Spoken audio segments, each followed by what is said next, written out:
Okay, we're ready to go.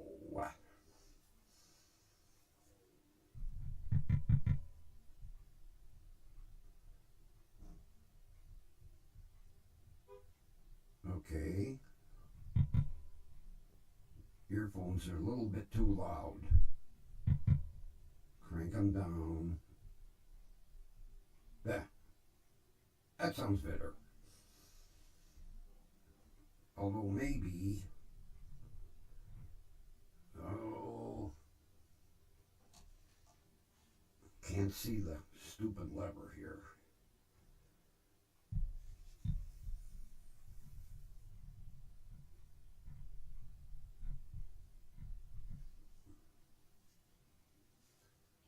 Come on. God, tiny little. There, I think that's better. Sound good?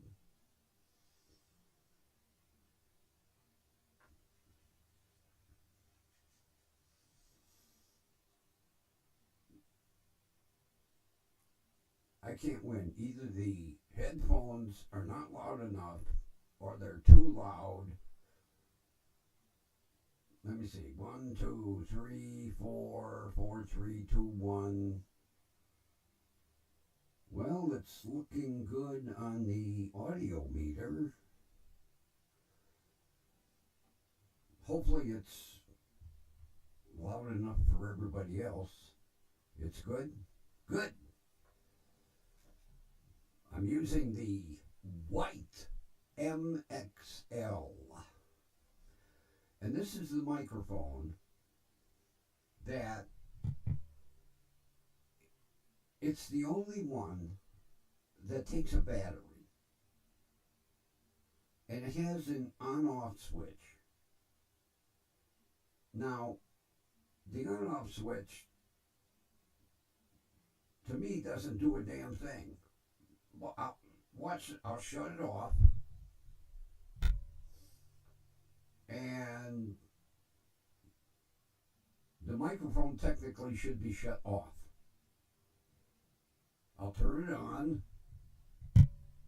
Now it should be on.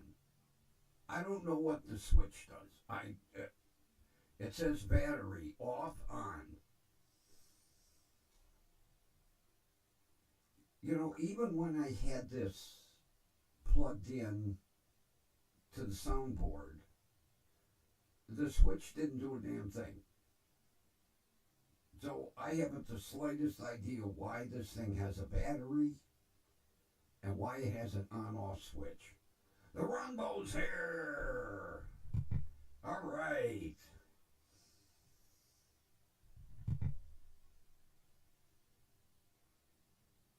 Let's get started then.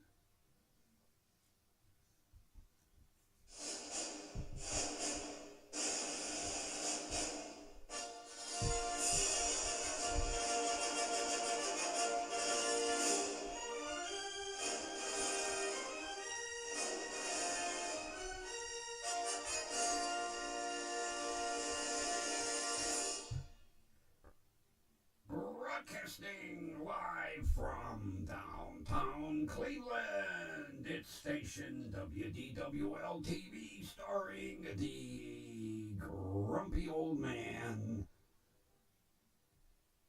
And we are brought to you by Grumpy Vulture Productions. No bow.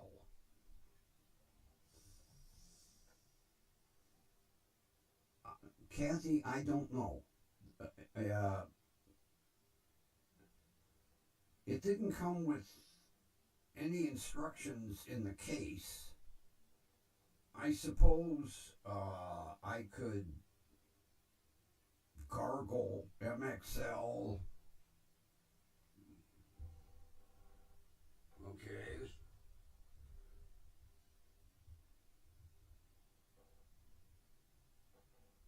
It doesn't have a model number.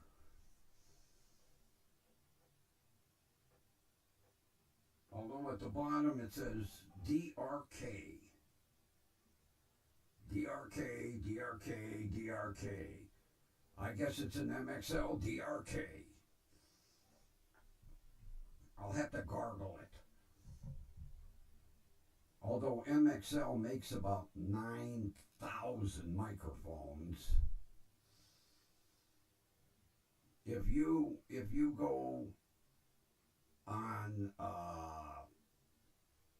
Sweetwater.com, now they sell everything, musical instruments, They must have well over 3,000 microphones on that.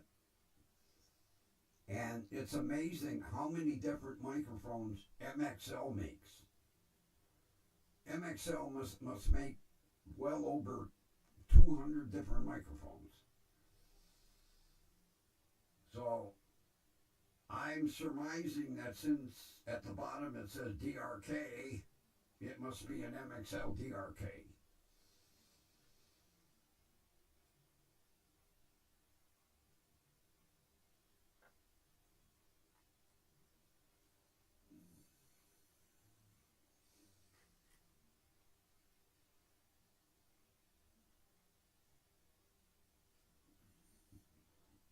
My headphones crushing my ear. I don't know why.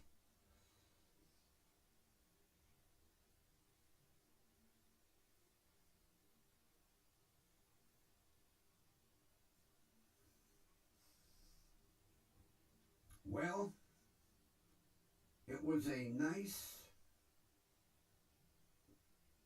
I'll say, 62-degree day today.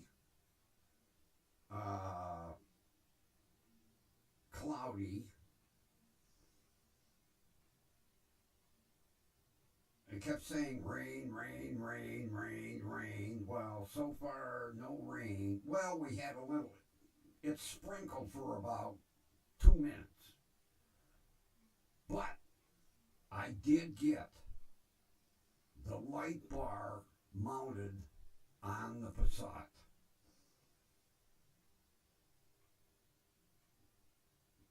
Got the nice 12-inch green LED light bar, and then the two blue ones. I got them aimed. Matter of fact, a guy was wondering what the hell I was doing. I went up the marks and I had my wrenches and everything, and I pulled up about, I'll say 20 feet from the back of the building, and I was aiming because I don't want them in people's eyes, so I was aiming them down about 10 feet in front of the, I'm tightening everything down, and this guy goes, you need help or you broke down? I said, no, I'm aiming my spotlights. Why? I said, because I don't want them in people's eyes. Well, as bright as they are, they're going to be in somebody's eyes. I says, well, yeah, maybe a raccoon or a squirrel. Hey, peace, long time no see. How you been?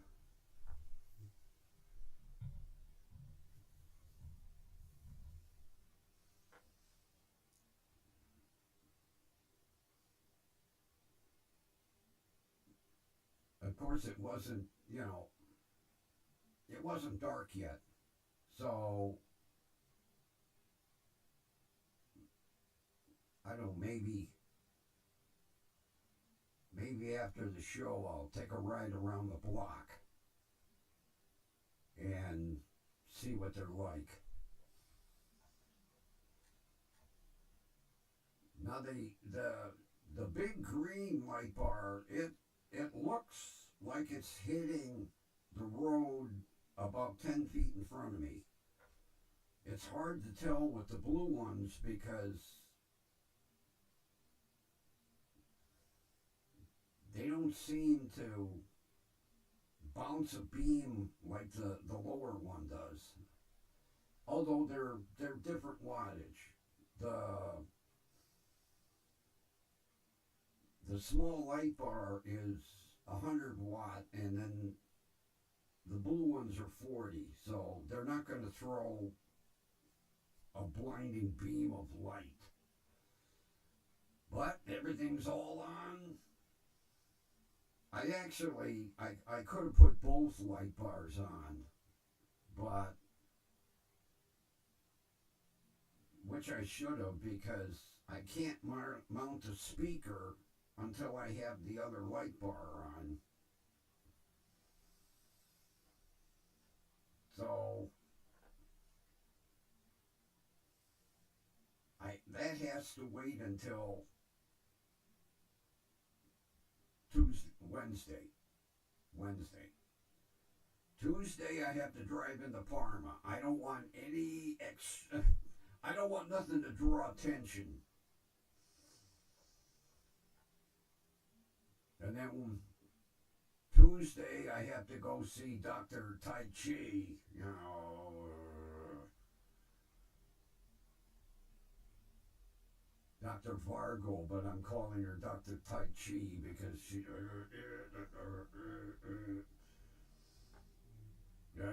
do exercise and think away your pain. Well, one visit, I'll do exercise and think away my pain, and I'll tell her don't bother scheduling anymore.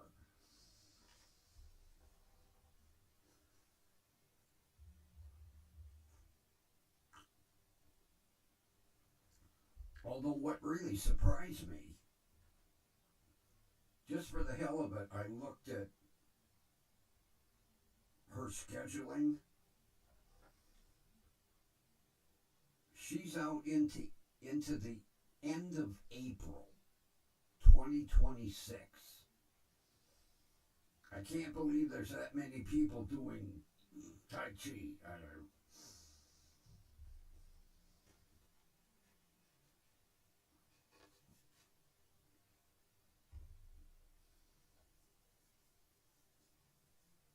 So Monday I go see the foot doctor. Tuesday, Dr. Tai Chi. And then I'm done with doctor appointments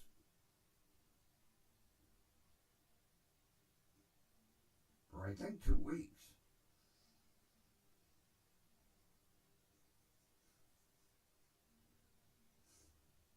Although I know what the foot doctor's going to say.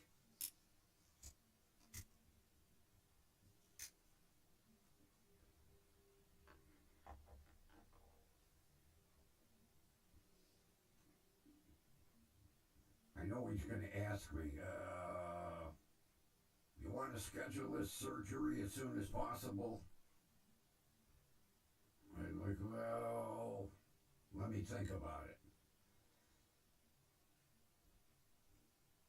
Because I've talked to a couple of people that have had toe surgery, and they all told me the same thing. It's a bitch.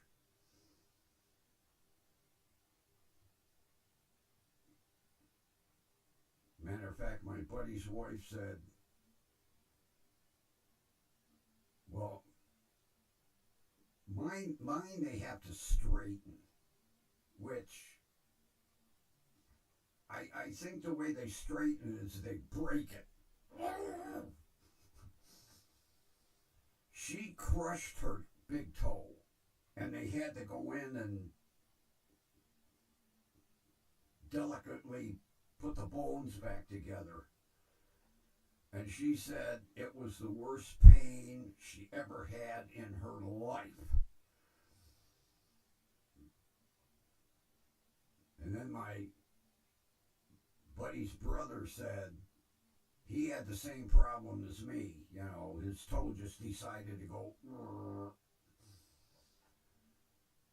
and they straightened it, and he said, oh, God.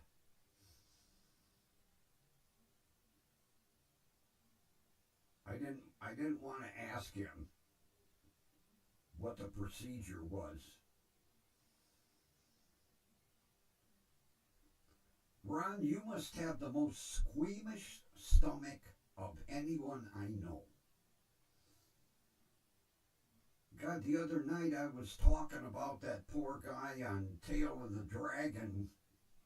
I wish they wouldn't fuzz the picture, and Kathy was like, yeah, me too.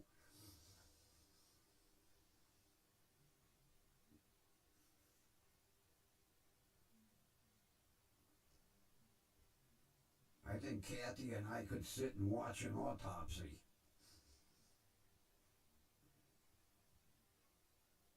Which I have. Oh.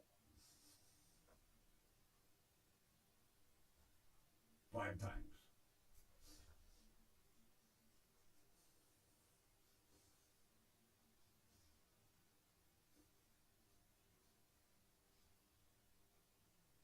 Ron's sitting there going, oh God, please don't, no.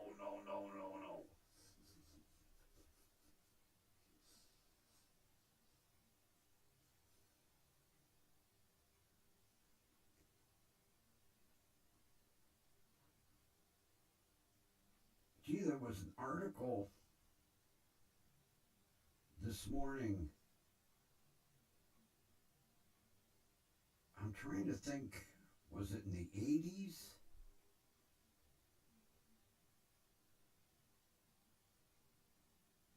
Kathy, do you remember Baby Faye?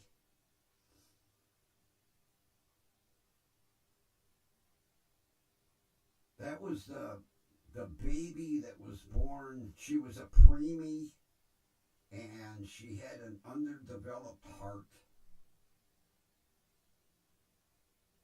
And they transplanted a baboon's heart.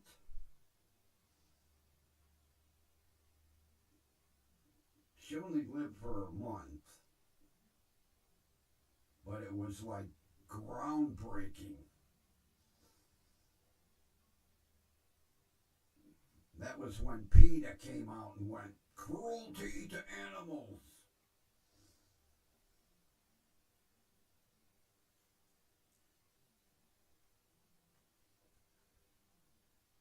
Every now and then on AOL News, they'll throw in these weird articles like that one this morning.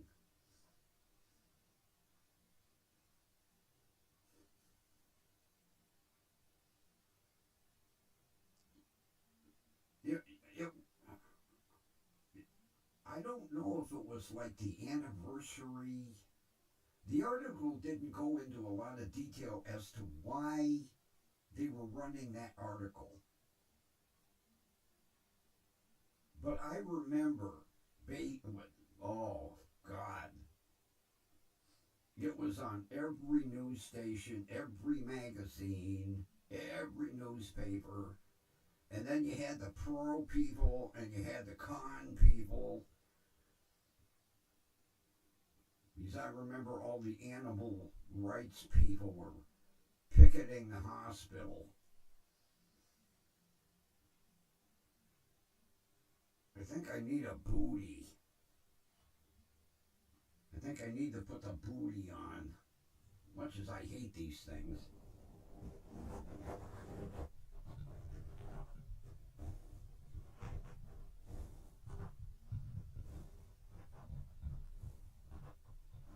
There. We have a booty on. I was hearing popping. Now it looks like the microphone's too high. Here we go. Could be a disaster. Lower the mic a little bit.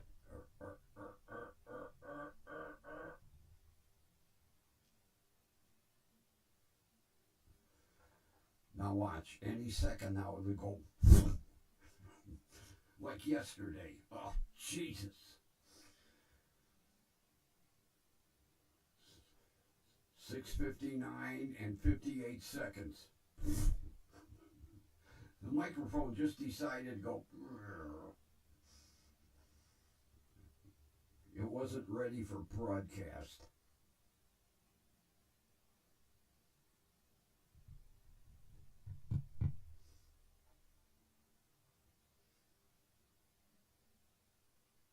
the article went more into the groundbreaking surgery.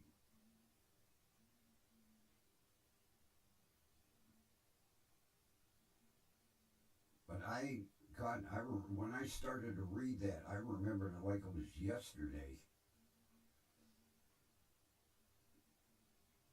Because they had a picture after surgery. Now,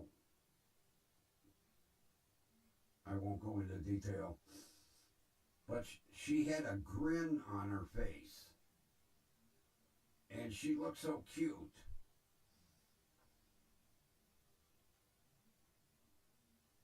And when they interviewed the parents, they said, well, she got 3 weeks more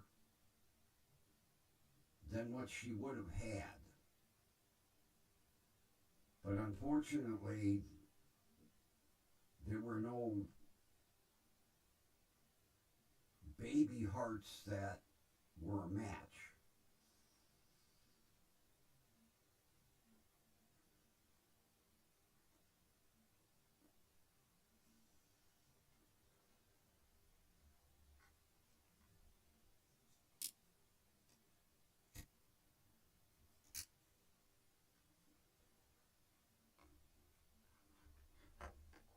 Of course, that is what, pioneered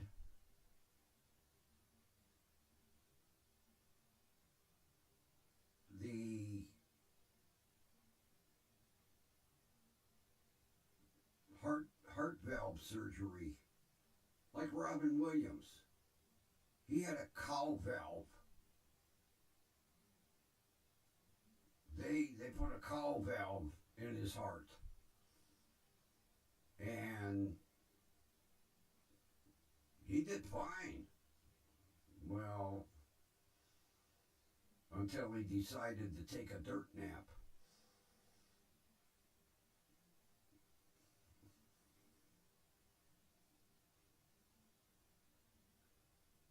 I miss him. Oh God, every now and then I pull out the old Robin Williams DVDs of all the movies he made.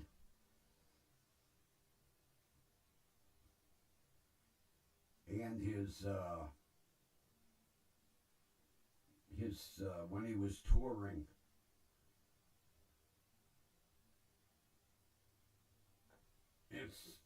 Well, he had gotten a diagnosis of early stage dementia. And it literally scared the shit out of him.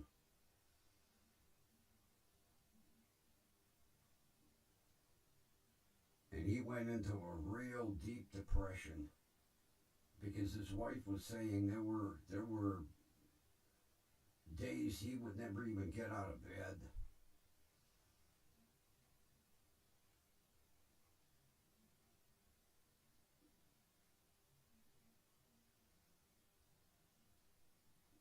It was a sad ending. He was a hell of a comedian. God damn.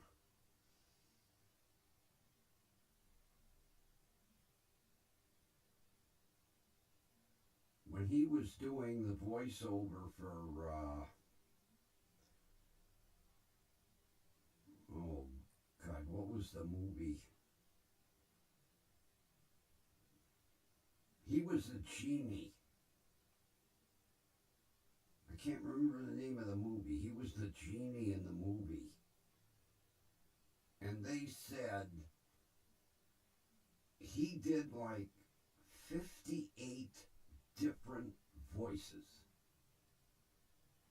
with different accents, which amazed everybody. Once he got going, he could go voice to voice to accent. He just bang, bang, bang, bang. The guy had a mind that was unbelievable.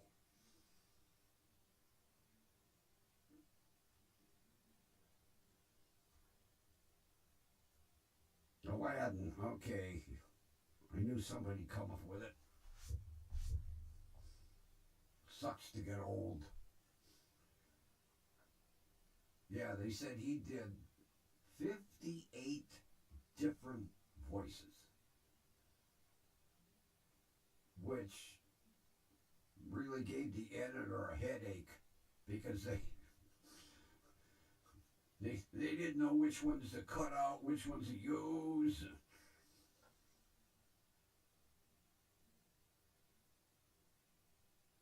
Because they said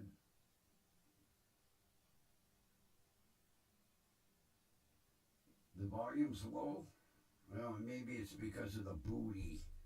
All right, let me turn it up. Turn it up. This little tiny button's a pain in the ass. Oh, come on. All right, I went up 2 notches. Is that better? I don't want to go too high.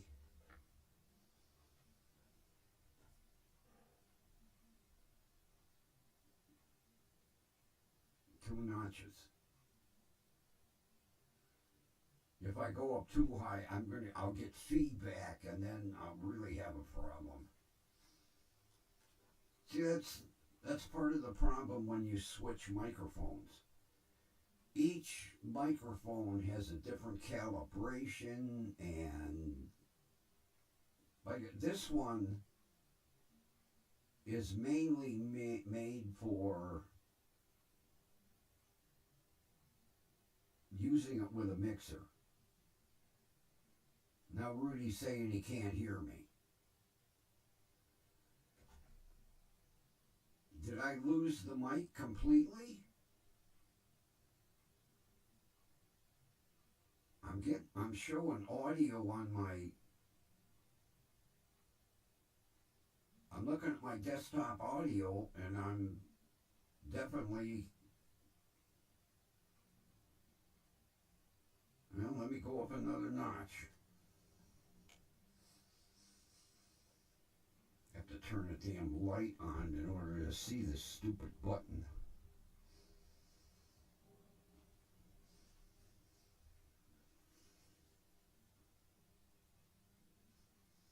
Alright, we'll go up one more notch. There. Oh, God, that sounds too loud to me now. I went up one more notch. Now, Ron, you can't hear me either?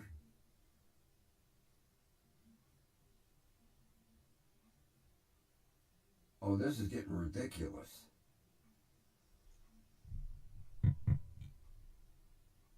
If I go up too loud, I'm going to have feedback. All right, let me go up one more notch.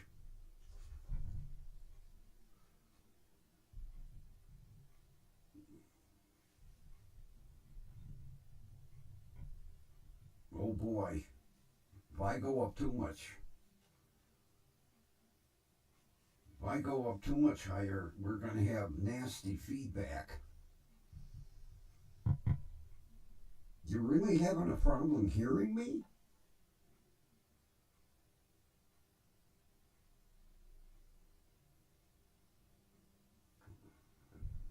This thing can't be muffling it that much. Let me take the booty off. Okay, booty's off. Don't tell me it's too low.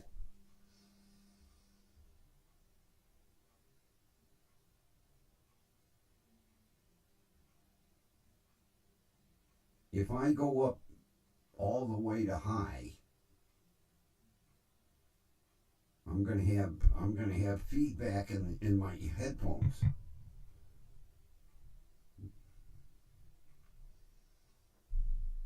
You still can't hear me, Ron?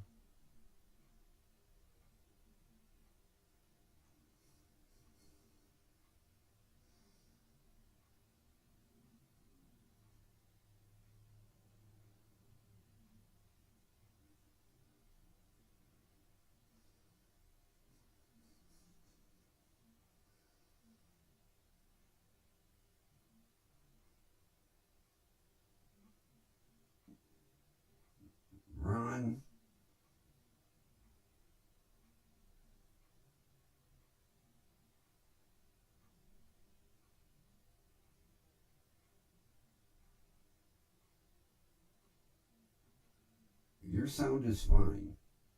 It's not too loud, Kathy? Because if I go up all the way, I'll lose my headphones because there'll be such feedback in here. It'll be a squeal. It'll blow my eardrums out.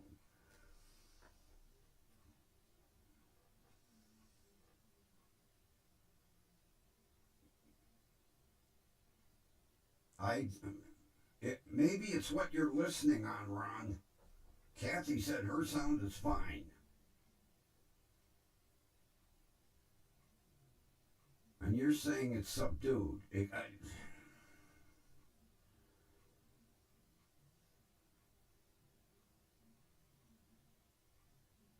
All right, it's not too loud. Because right now it's on 8.5. If I go to 10, well,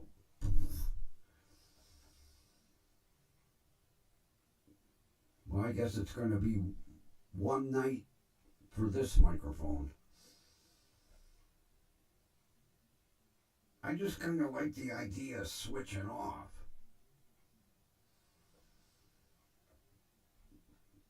Plus this one, I like the white color. It looks fancy.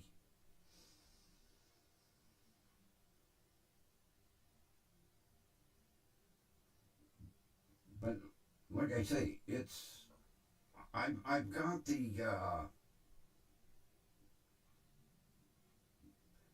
XLR to USB converter on it because this microphone technically should be run through a mixer and an interface. That's probably what the battery switch is for. I'll get one of the A1 microphones tomorrow because my sister messaged me and went, I want to hear the car buying story, which I was going to do tonight, but not with this microphone. I'll bring out one of the good, maybe bring out one of the original Blue Yetis. I'll have to think about it. I have 3 different microphones I could use for tomorrow that'll be perfect. Because my sister wants to hear the car buying story. Not to mention a couple other people. And I know Kathy wants to hear it again. She loves it. Kathy loves the car buying story.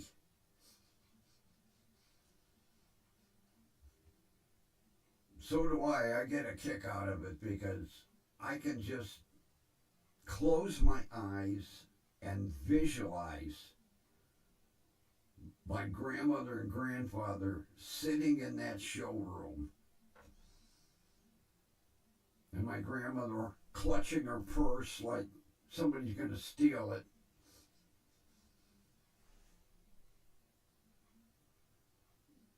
I don't see nothing. Let's go. Make a drive from 25th and Lorraine out on Pearl Road to the Ford dealer, which I don't even know if they're there anymore. It used to be Southwest Ford. Chuck Kane, Southwest Ford. Oh, you like the Limburger cheese? Oh. Well, we'll do the car buying story. Maybe I'll do them both. They're both hilarious. Yeah, I can picture my grandmother standing in the kitchen with her apron.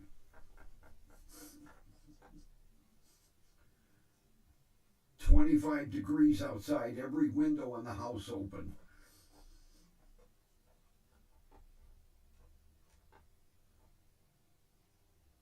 I never did make it down to the market this year. I was going to go down. Well, I got a call first. I'd hate to make a trip and the girl go, Limburger cheese? We haven't sold that shit in years. Nobody eats it.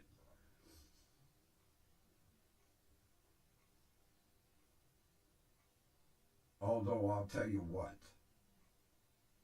that cheese shop down at the West Side Market has got cheeses I never heard of.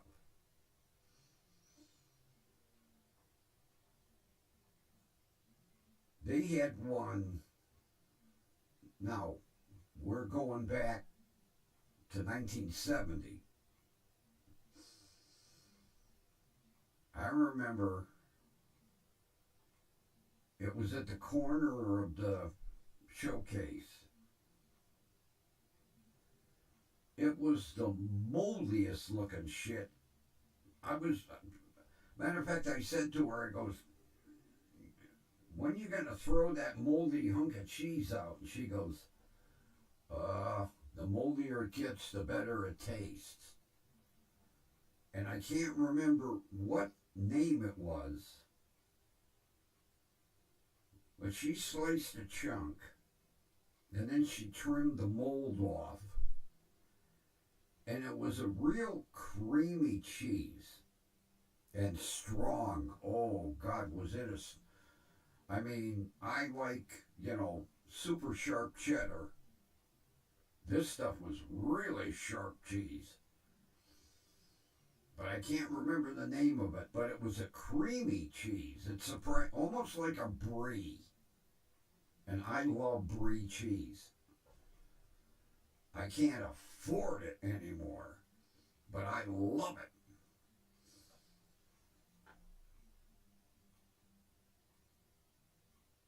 Oh, Kathy, you own a cat, don't you? I know Ron has. You own a cat?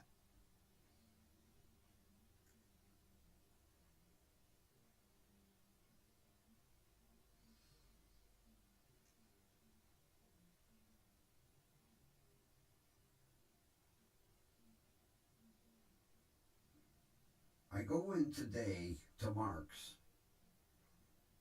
because I was out of dry food. And I think I bought Meow Mix.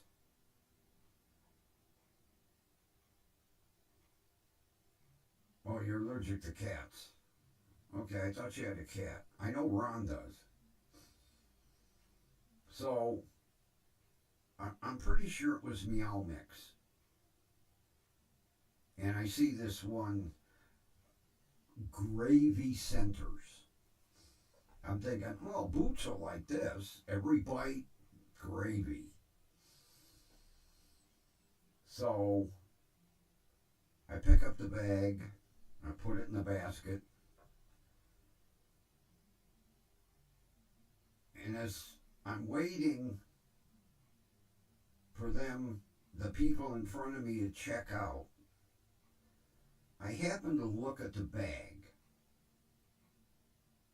Now, back in 1970, that bag was £5, and it was like $2. Then it went to £4. Then it went to 3.15 pounds. Now it's down to 3. That big ass bag, and it would hold £5. They're using the same bag. They just fold the top and fold the top and fold the top and fold the top. I'm like, this shit is $6 a bag, and I'm getting £3. We're back in 1970. It was $2 a bag for £5.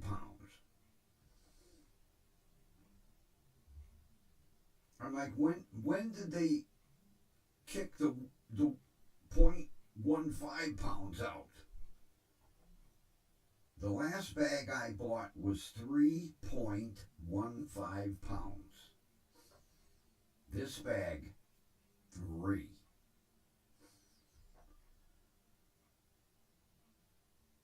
It's getting to the point where you can't afford to feed your animals. I get that, what is it, 12 pack of delectables. I think there's 12 pouches in a box. And there's not that much in the pouch. But Boots gets some wet food and dry food.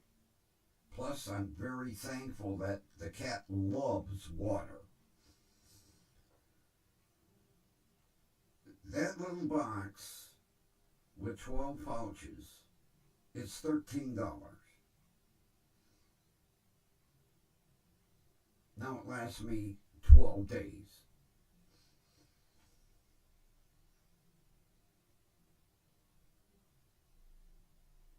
And God, them little cans, Imes and Fancy Feast, them things are up to almost $1 a can. Matter of fact, some of the gourmet cat food is almost $2 a can. For them little dinky, what do you get, 2 ounces?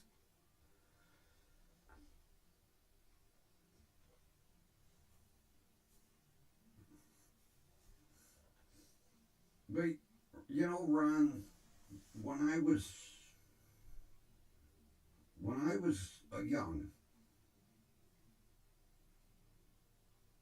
I was allergic to cats and dogs. I used to have to take pills. And the doctor said, well, some kids grow out of it. And my early teenage years, I did. Now,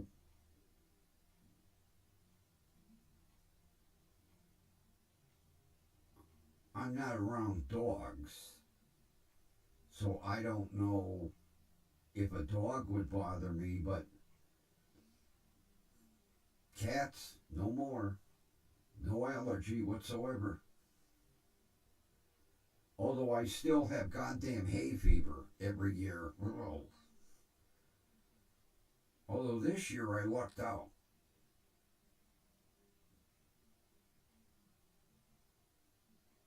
I don't know, maybe I grew out of that too.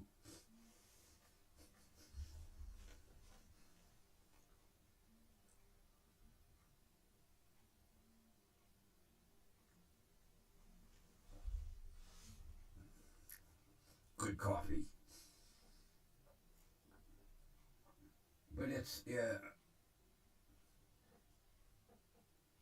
I would say probably between 13 and 15. Because I remember I would cut back on the pills and cut back on the pills and cut back on the pills, and then it got to be a point I didn't need them anymore. It just didn't bother me. But man, when I was a kid, geez, my eyes would water, my face would get puffy. And,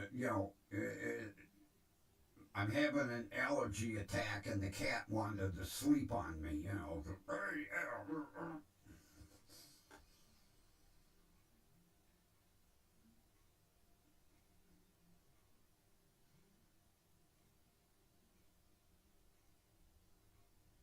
matter of fact, I could have kicked Boots in the ass last night. He decides, I'm laying on my back. He decides he wants to lay across my stomach. I'm like, what are you doing? He falls asleep, purring away. I'm like, across my stomach? You.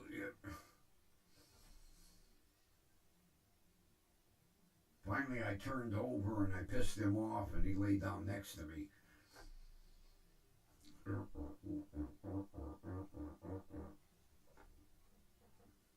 And last night, he started with the claws. I'm like, hey, that's skin down there, idiot.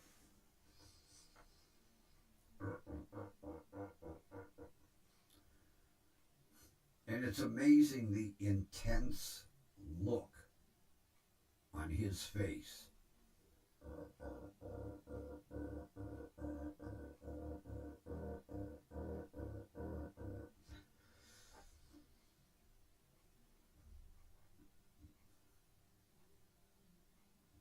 He looks like a scientist, trying to remember a formula.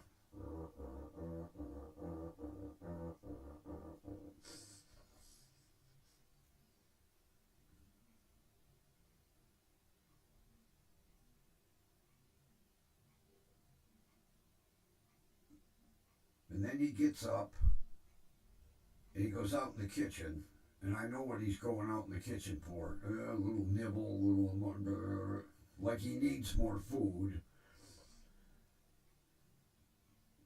So I close the bedroom door. I don't shut it tight.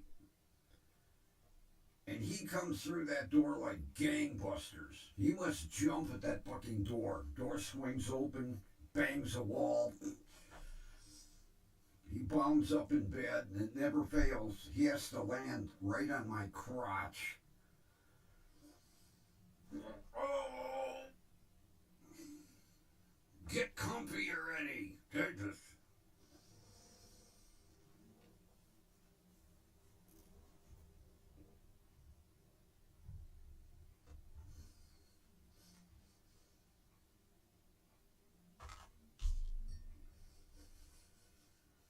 I could kill him.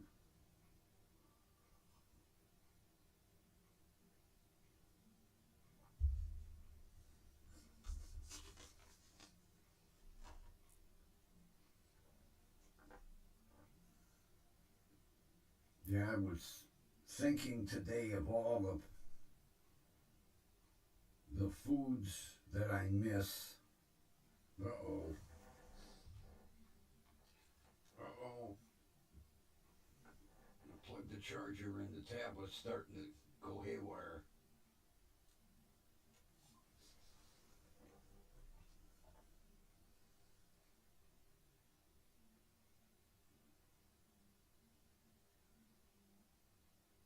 I really miss smoked whitefish.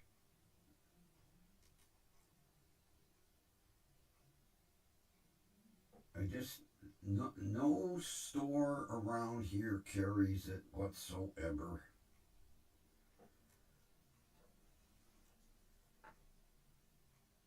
Although there is a Dave's supermarket on West 65th and Ridge.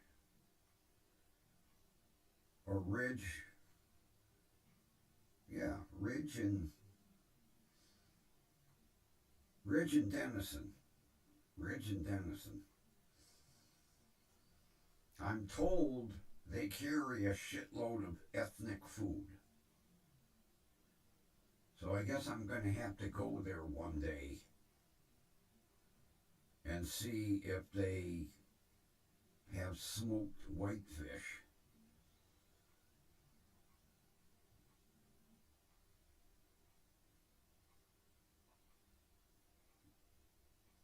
I miss that stuff.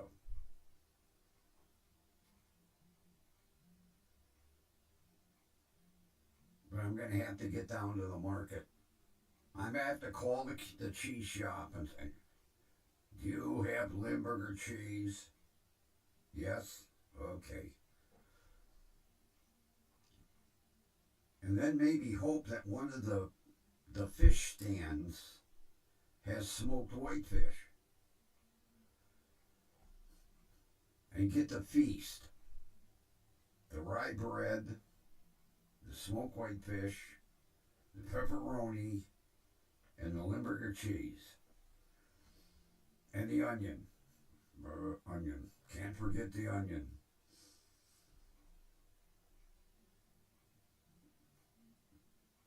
And stink up my own house. Boots would be standing there with an apron going, Jesus Christ.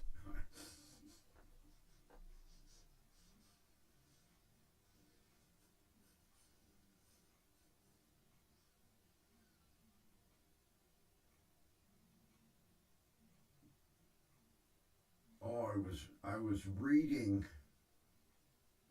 an article where Princess Catherine is really pissed off at the BBC. Really pissed off. Because I'm trying to think what they call their Memorial Day. I think they call it the Day of Remembrance. We call it Memorial Day, they call it the Day of Remembrance. And Princess Catherine and Queen Godzilla were laying a wreath in commemoration of the Day of Remembrance. And they kept referring to her as Kate. And the real insult was they referred to her as Kate Middleton. Now, she hasn't been Catherine Middleton since she got married. And oh boy, the backlash. She is really upset. And now the BBC is kissing her ass. Begging, please. Can we have another interview, please? Yeah, they're saying Queen Godzilla and Kate. She's Princess Catherine, not Kate.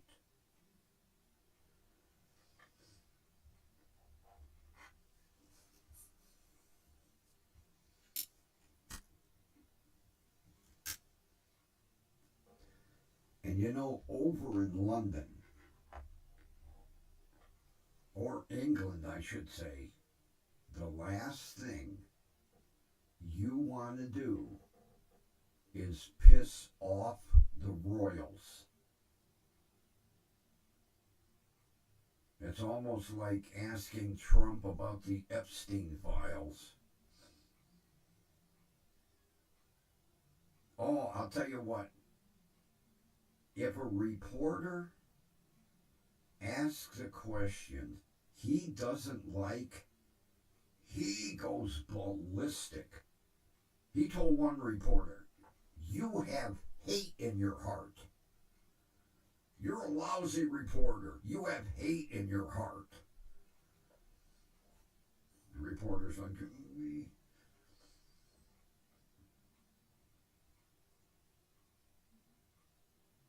I mean, he's supposed to be neutral. Matter of fact, he said to one reporter, you're a Democrat, aren't you? And the reporter didn't answer him, and he said, you're a Democrat, aren't you? And the reporter was like, yeah. Get out of the room.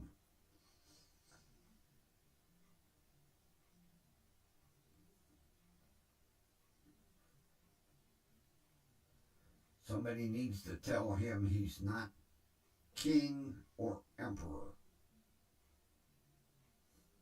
he's president.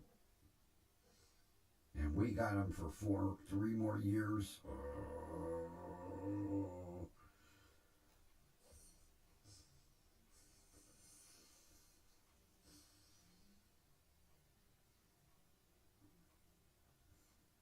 I just can't imagine what he will do in the next 3 years. Scary thought. Really scary.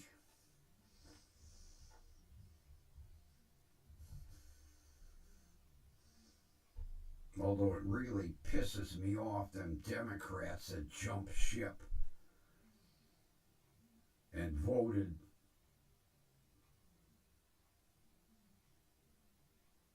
the way he wanted them to vote to pass that goddamn bill. Although,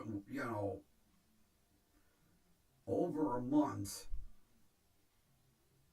the air traffic controllers and the TSA and the military were getting a little pissed off. They weren't getting a paycheck.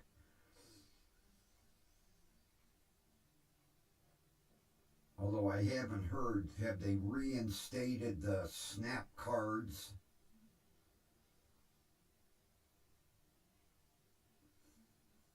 Although there are some people on that SNAP card that don't deserve that SNAP card. I'll tell you that right now.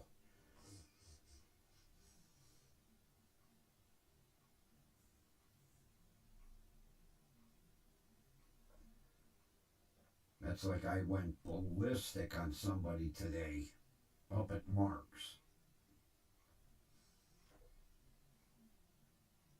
I come out and I put my groceries in the car, and I'm looking at the car parked in front of me in the handicap space. No handicap designation on the license plate and no handicap placard in the window.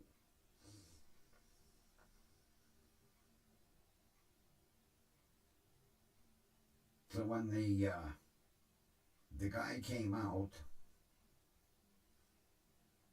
I says to him, "Can I ask you a question?" He says, yeah. I said, "Are you handicapped?" "No." "You're not?" "No." I said, "Then what the fuck are you doing parked in a handicapped parking space?"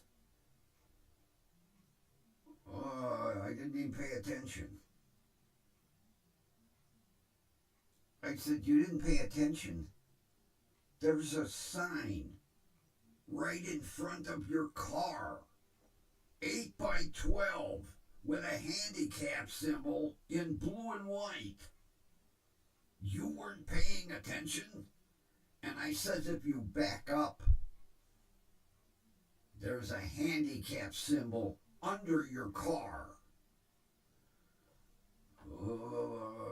I was in a hurry.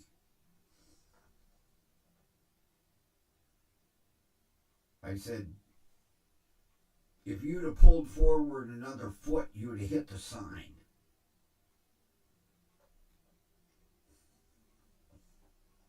People like that just piss me off.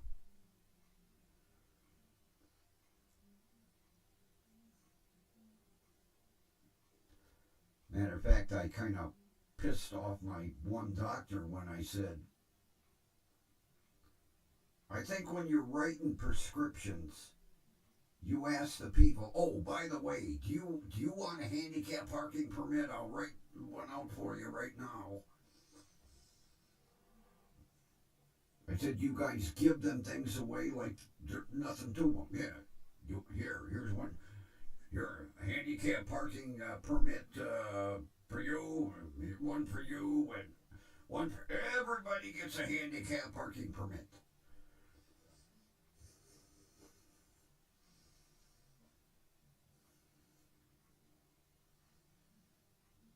See, the problem is, in Cleveland, they don't enforce them. There is no enforcement. If they started writing tickets, and I mean like Rhode Island, I'm pretty sure my cousin said a ticket for a handicap parking is like $650.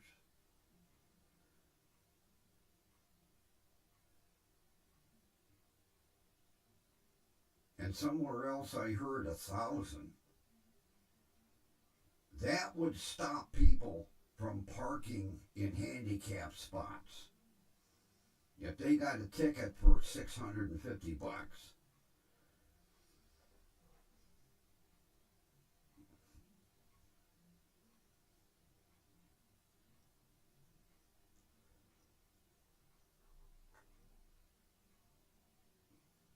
like last summer, that teenage girl that used grandma's car to run in to get a prescription. Oh, I had her in tears.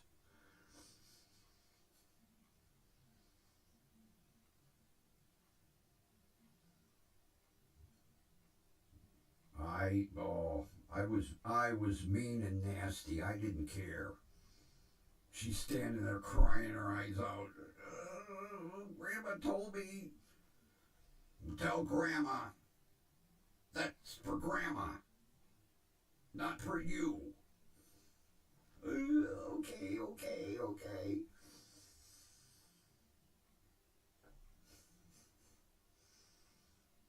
Then I really scared the shit out of her. I says, I took a picture of the car and the license plate number. Don't get Grandma in trouble.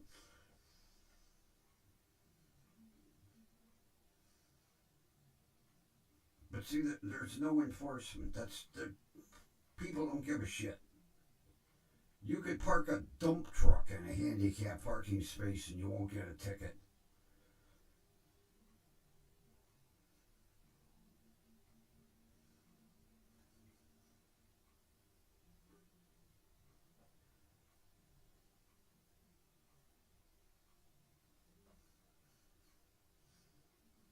Although I have already been in a shopping plaza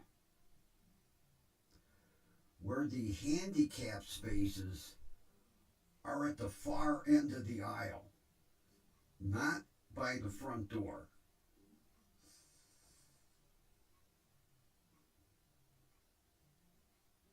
When I asked them about it, they said, all the law says is we have to have so many spaces. The law doesn't say we have to have them up front. Yeah, they were all at the end of the aisle.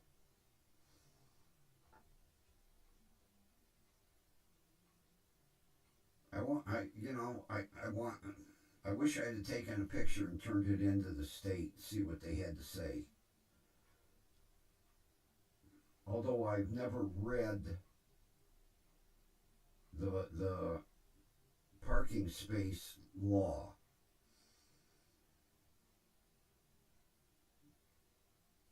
I would almost bet it says they have to have them up front.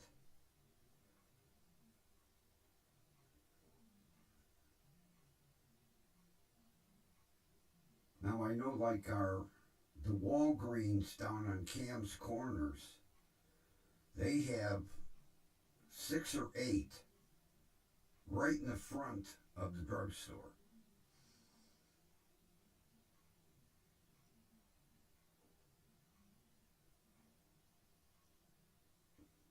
Although I don't really go to Walgreens, although one day maybe I'll just pull in the parking lot and watch and see how many people without handicap permits park there.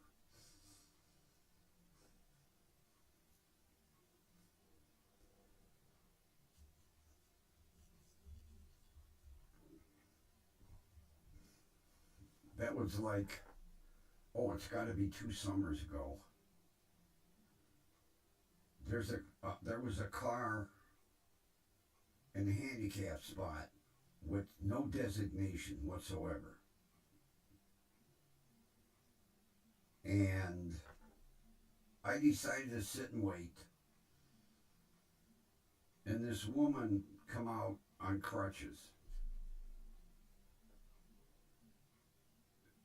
I said to her, I says, you forgot to put your handicap placard on your rearview mirror. She says, I don't have a handicap placard.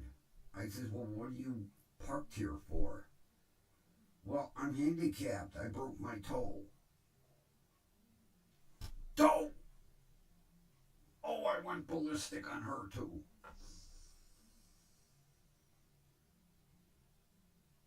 You broke your toe. So you're parking in a handicapped parking space. You need a permit, a placard, or a handicap on your license plate.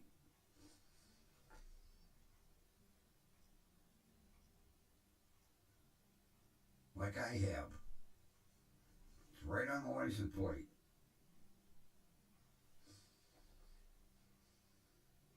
Although, I really don't like it on the license plate. It kind of screws up my license plate.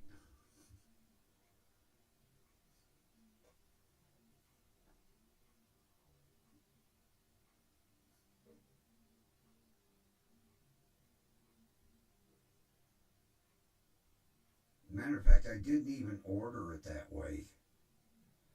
I happened to send in my placard renewal with the renewal for my license plates.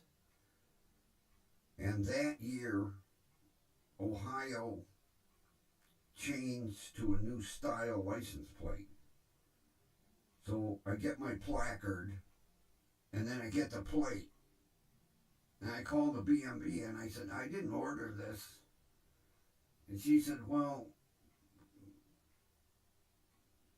we saw that you ordered the placard. We just figured you'd want the plate designation too. I said, no, not really. Well, too late.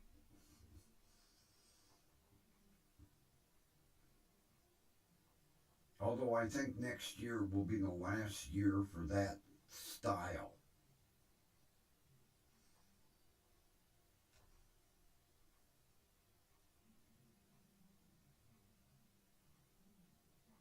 I can't remember how many years they go.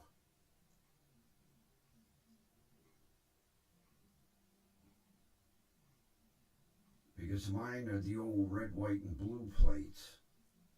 I think this is the last year. I think next year I have to get new license plates. I don't want the on the plate. Thank you.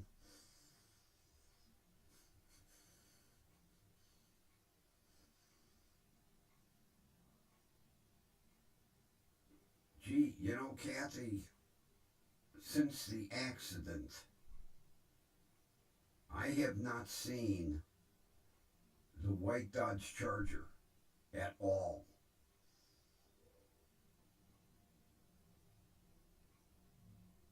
I don't know if he stopped driving or if he stopped driving that car or what.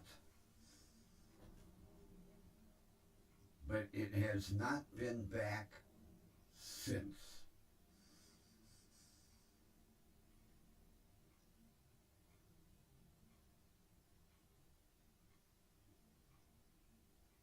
I don't know, maybe it's in the body shop.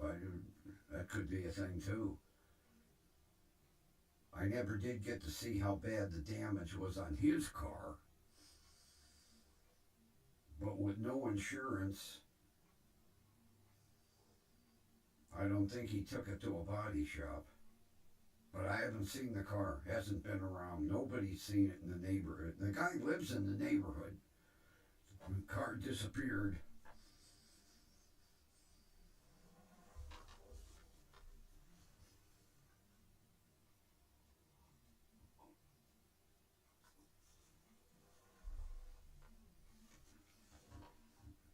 Well, that's a possibility after I pitched a bitch.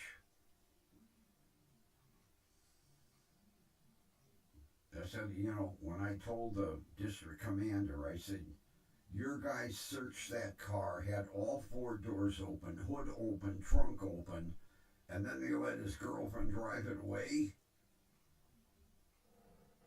And you arrest him? That could be. The car has disappeared. Because believe me, I watch for it.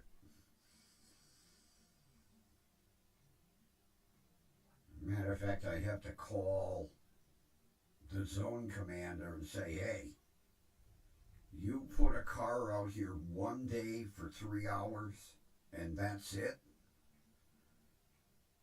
I said, people are still blowing these goddamn signs.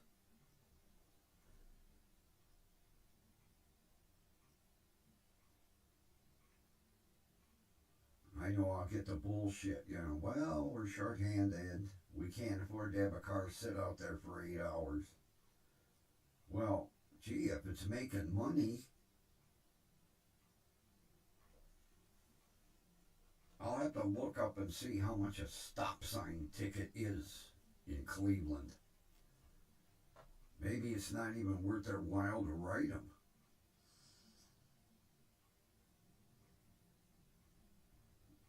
I would tend to think there should be some way of finding out how much a ticket is for a stop sign in Cleveland. Christ, everything else is online. That should be.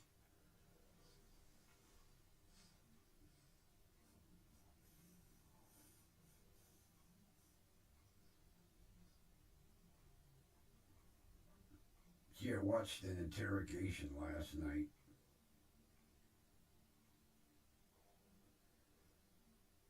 This woman accidentally shot her husband. Accidentally.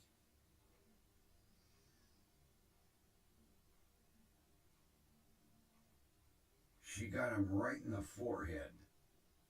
It was an accident. I just picked up the gun and went bang. You just picked the gun up and went bang? And you got him right in the forehead? Yeah. It was an accident. Then it was amazing that they interviewed her mother. And her mother said, she's been telling me for months that she's going to shoot him. Oh!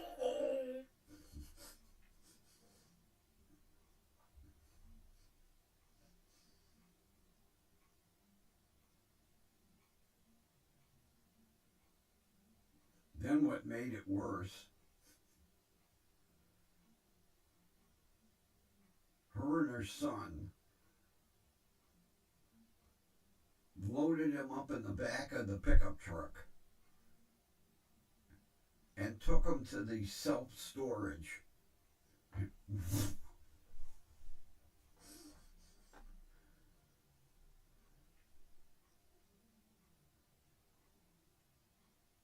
Yeah, her neighbor, she made the mistake of telling her neighbor. Her neighbor called the police and went, he's at the self-storage at I-62 and Route 11, storage locker number 46. They get a search warrant, lock cutters.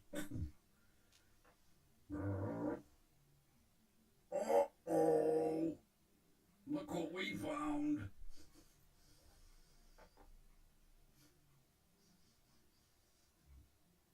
The officer said, gee, when we searched the house, there was a real strong smell of bleach.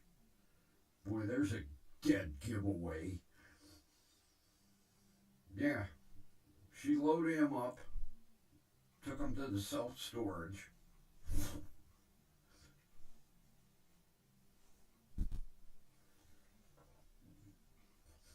It was an accident.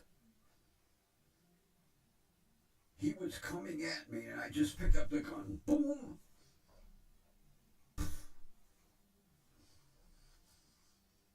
then she calls her son. Arnold, give me a hand throwing him in the bed of the pickup. Throw a tarp over him. We're going to the self-storage.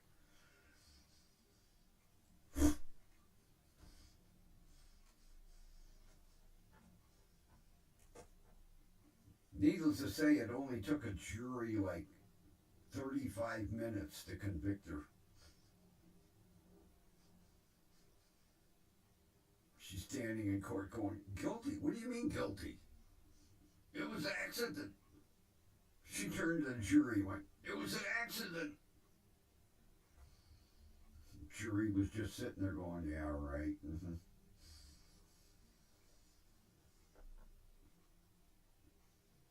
She thought for sure she was getting off. She's sitting there in court, big grin on her face. Read the verdict, jury foreman. We find the defendant guilty. She went, what? It was an accident. Jury was just sitting there with a grin on their face. All the jurors going, yeah, I don't think so. Pardon me, I got an aardvark in my throat.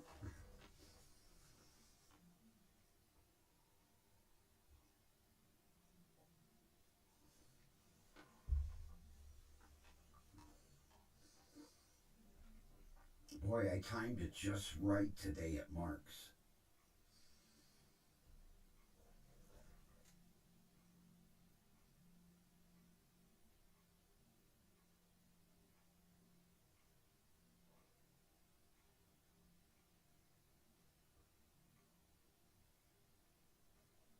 Jesus Christ, you would think they'd have a car out there for 8 hours. He no sooner pulled up and he wrote 4 tickets back to back. Matter of fact, the fourth guy, he ran the stop sign right in front of the cop. Really? $145.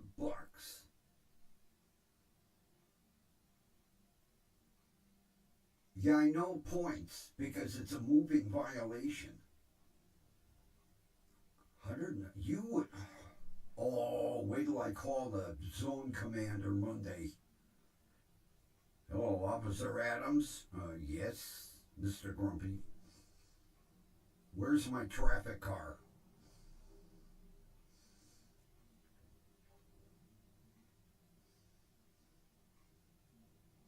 Oh, God. Now, oh, thanks, Kathy. I'm glad I go. Oh, Officer Adams ain't going to want to hear from me on Monday. I'm going to tell her you're writing $145 tickets and you have a car out for 3 hours one day. And he writes 4 tickets back to back.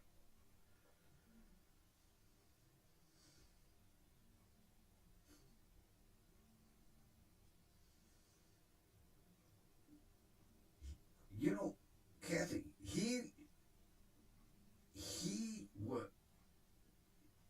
finished writing the first ticket, and he pulled in the driveway to turn around, and as he was backing out, guy runs the stop sign. So he takes off and he nails him. He comes back and he parks up the side street. He didn't even have it in park. Come out and write the third one. He gets out of the car, hands the ticket. He pulls up to the stop sign, and he was going to go park. He's at the stop sign, and the guy coming the other way goes, in the span of 20 minutes, he wrote 4 tickets. Then I know he wrote at least 2 more because I heard the siren, whoop, whoop. And they only have them out there one day. He could make a killing in 8 hours because no one stops. Not even the school buses. They do that pause. The wheels don't even stop rolling. They just do a pause and then. School bus is supposed to make a dead stop and look both ways. Then proceed. That same thing when they come up the railroad tracks. They are supposed to make a dead stop and look both ways before they proceed across the tracks. But school buses, they just make a pause.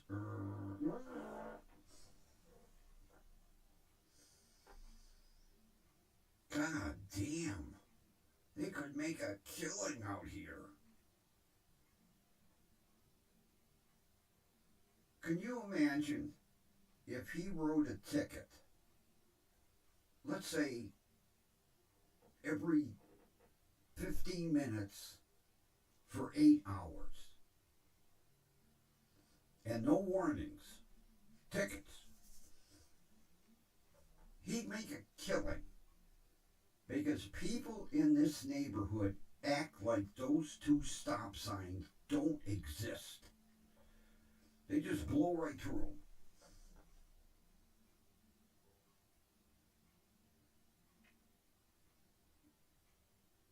Now see, last summer, I had a traffic car out on a regular basis because what I would do is I would put my lawn chair out on the tree lawn where the stop sign is with a little tray table with a notepad, and I had my radar gun, and I would clock them, and if I could get the license number, I would write that down, and then I would take that up to the district commander, go, here, look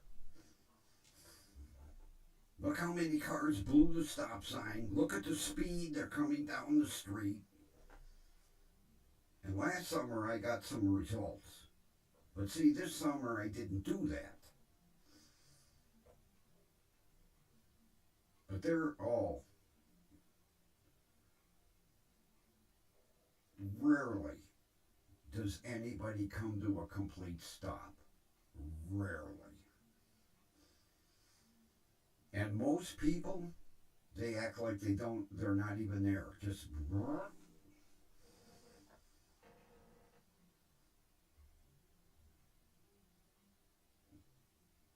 because I really wanted to talk to the officer. Although I didn't want to piss him off, but I was going to say, here, look, you wrote 4 tickets back to back. Do you understand the problem now?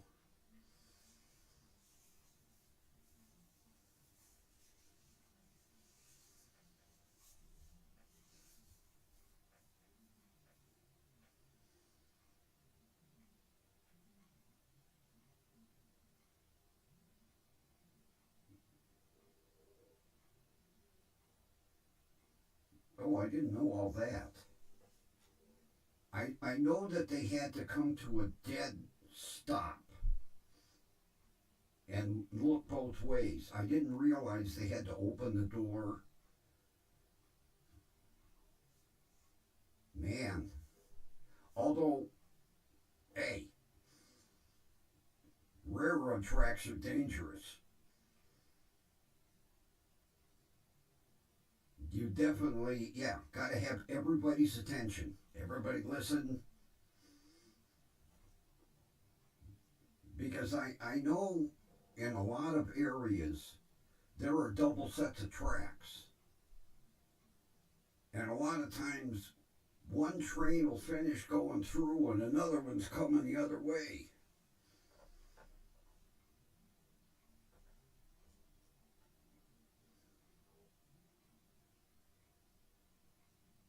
I've seen a lot of videos where there are dual tracks, where people get impatient, and the train goes by and they go around the gate and then, oh,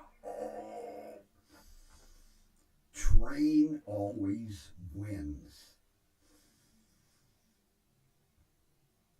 I like watching the videos of tractor trailers stuck on the tracks, and you hear the train horn, and the train hits it, and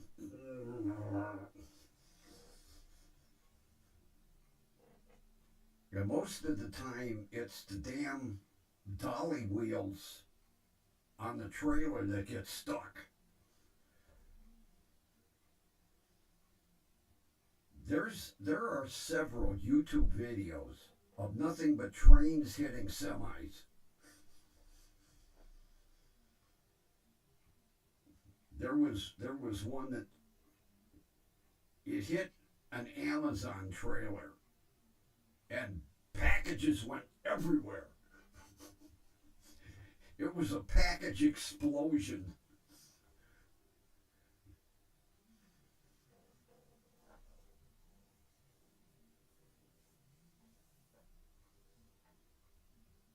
Really? I didn't know that. What is the engineer signal or wave you? I didn't know that. So if the train is dead stopped, you gotta wait for the engineer to wave you through, huh? Wow. Man, there's a lot of regulations for train tracks. Although you're driving a school bus.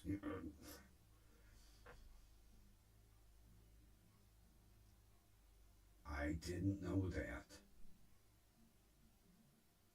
God, there's a lot of shit you gotta know when you're driving a school bus. Holy Christ.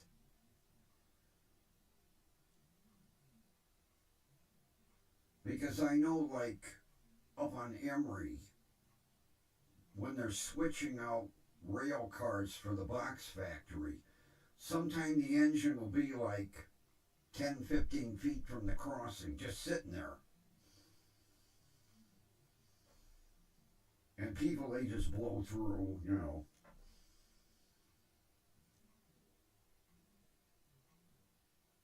Oh, really? Wow.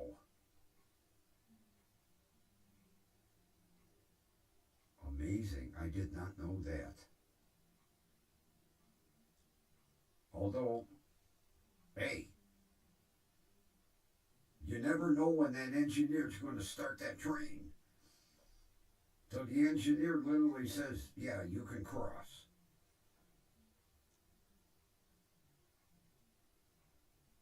Unreal. I never knew that. God, and my buddy's wife drove school bus for years, and she never said anything about that. Although there were no train tracks around the area. That's interesting. I never knew that.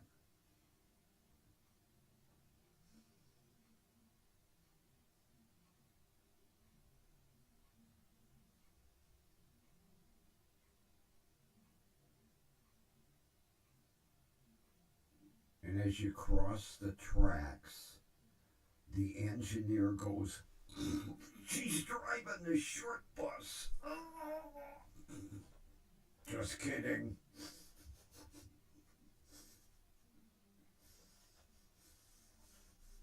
Every school has a couple of short buses. We know that.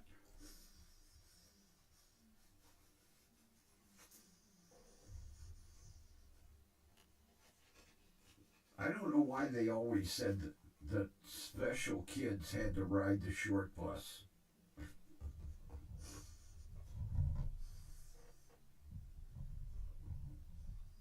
Although we didn't have bus busing when I went to school.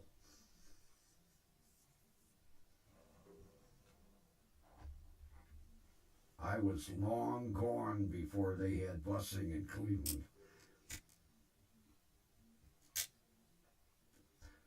But I have seen some short buses in Cleveland.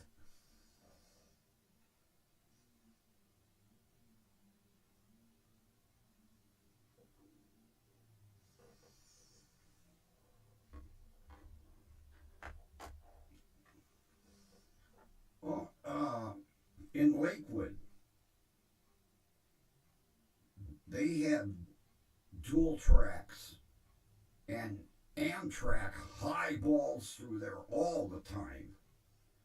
Well, so do the trains, but Amtrak, man, they blow through them crossings.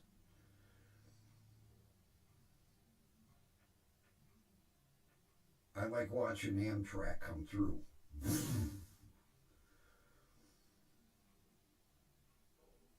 Now, usually the freight trains aren't going 60 to 70, but Amtrak, they're highballing. I remember sitting at the crossing one day. I was like, what the hell was that? It was like a jet train going by. Although Amtrak's got them real cool looking engines.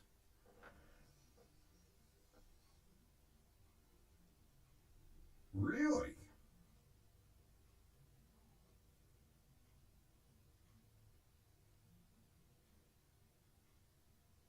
There's a lot of rural crossings that don't have gates or lights. I remember up from my uncle's farm, there was just a sign, railroad crossing. No lights, no gates, nothing. They're not obligated. God damn. That's scary.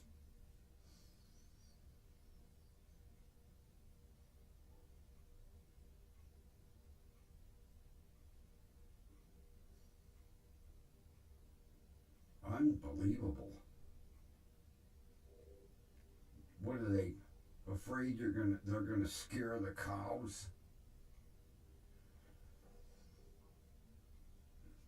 Christ. That's scary. A train highballing at 60 miles an hour blowing through a crossing where there's no gates or nothing. And no horn.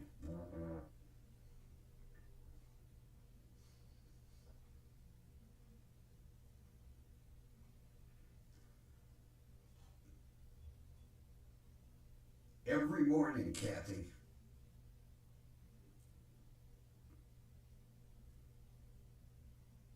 between 6:45 and 7 o'clock, there's a train that pulls out around here somewhere. And I hear the engineer, he'll give like three quick, and then maybe about 30 seconds later, and then I hear the engine. You can hear the engine cranking, starting to fire up, but I'll hear him. And then about 30 seconds later, it must be the signal that we're getting ready to go.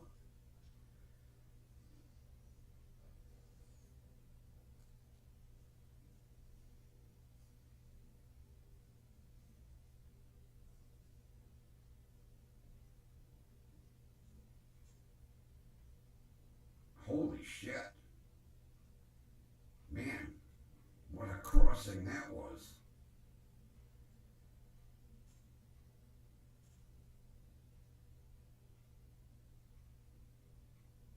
So you barely cleared the tracks in a sharp left turn. That had to be fun.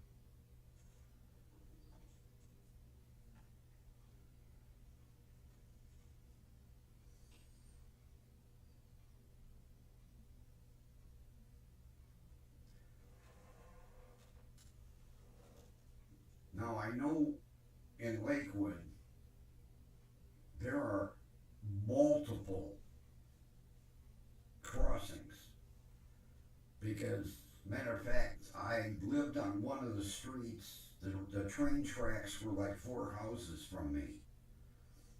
And in Lakewood, they request the engineer blow the horn as he approaches every crossing. And in the beginning, when I lived there, it was irritating as hell. And then after a while, you don't even hear it. Because he'd no sooner be, and then about 30 seconds later,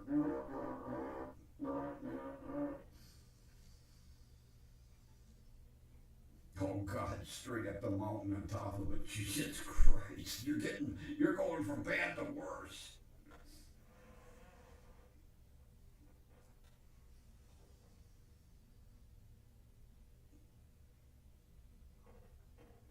Yeah, I'll tell you what, about the first month that I lived there, it was irritating as hell because there would be 8, 10 trains coming through a day. And you hear, and then you know what was amazing? After about a month to 6 weeks, I didn't even hear it. I could sleep through the night, but you knew there were trains coming through.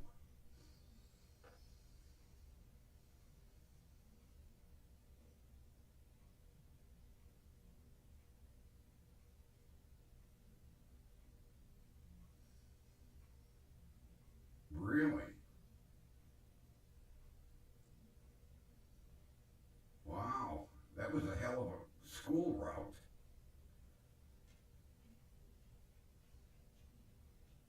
Up the mountain, huh? It had to be interesting. Nice scenery, I would think. Not so nice if you had ice and snow, but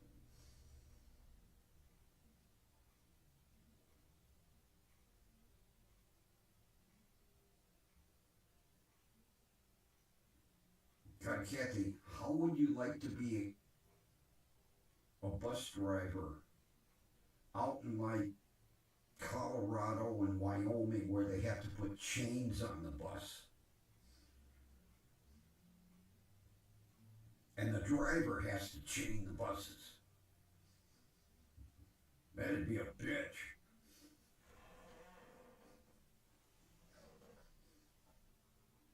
Like in Canada, when it gets to be a certain time of the year, all trucks and buses have to have chains. Oh, I can imagine that had to be scary. And no Jake brakes. That would be the perfect time to have a Jake brake on a bus. But they don't put Jake brakes on buses. Oh man, I get a cramp right here. My fingers are locked. I can't fucking move them.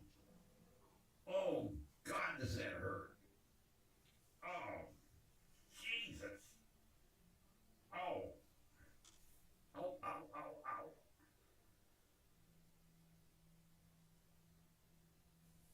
Oh, I gotta talk to my primary care doctor.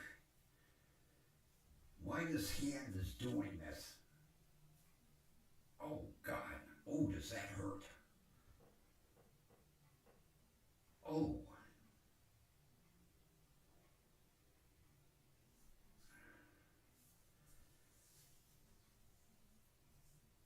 just these 2 fingers on this one hand. Every now and then they just lock like that.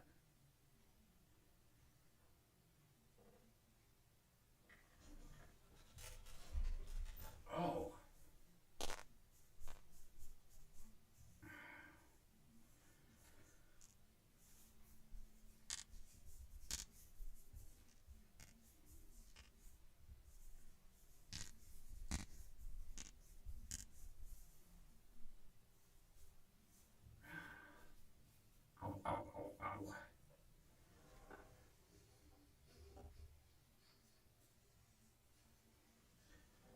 gets a bitch in the middle of the night, all of a sudden it's like,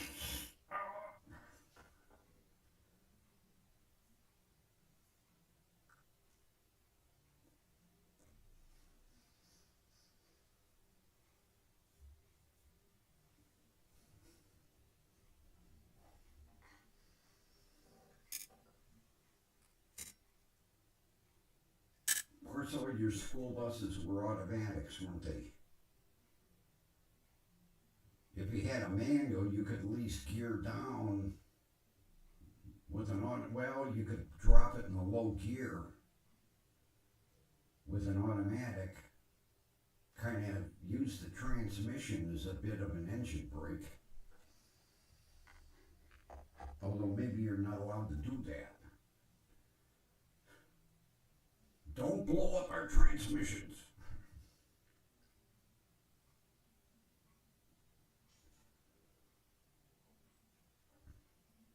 In all the time that you drove school bus, did you ever have one break down during a route?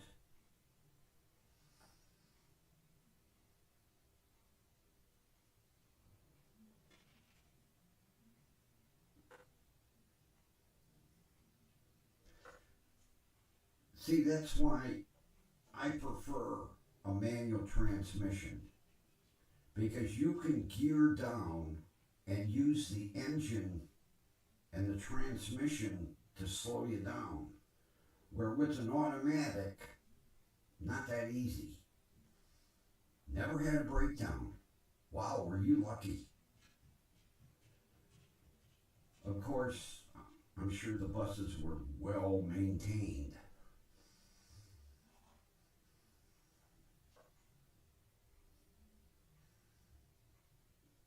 Most of the time, breakdowns are due to clogged fuel filters.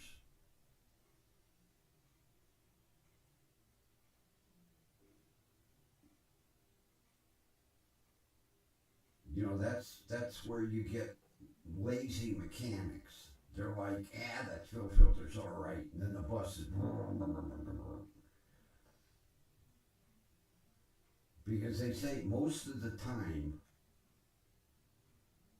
if you break down, it's due to a clogged fuel filter.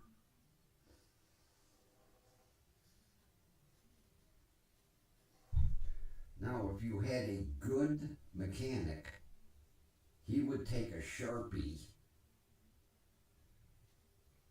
and he would write the date on the fuel filter that he changed it.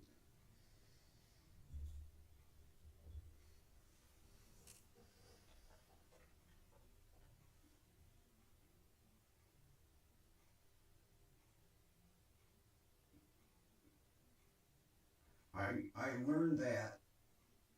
A friend of mine had a towing company years back, and he towed for Greyhound and Trailways. And if a bus would break down on the freeway, 99% of the time it was because the goddamn mechanic was too lazy to change the two fuel filters. Because a lot of time they'd get a call and they'd say, oh, we got a bus broke down I-71 and 150th. And my buddy would say, I've got fuel filters, I'll change them, and then if we have to send out another bus, I'll let you know. And then he'd run out, change the fuel filters, tell the driver, try it. Okay, you're on your way, buddy.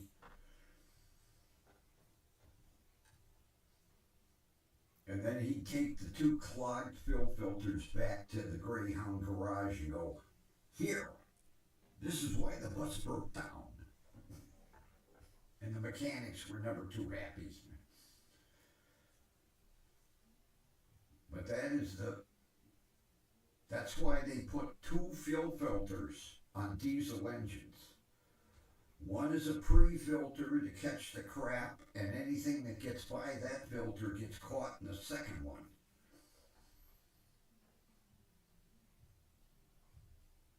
People don't realize that when they have a diesel. Like when I had my diesel, my Toyota pickup, I changed that goddamn fuel filter once a month,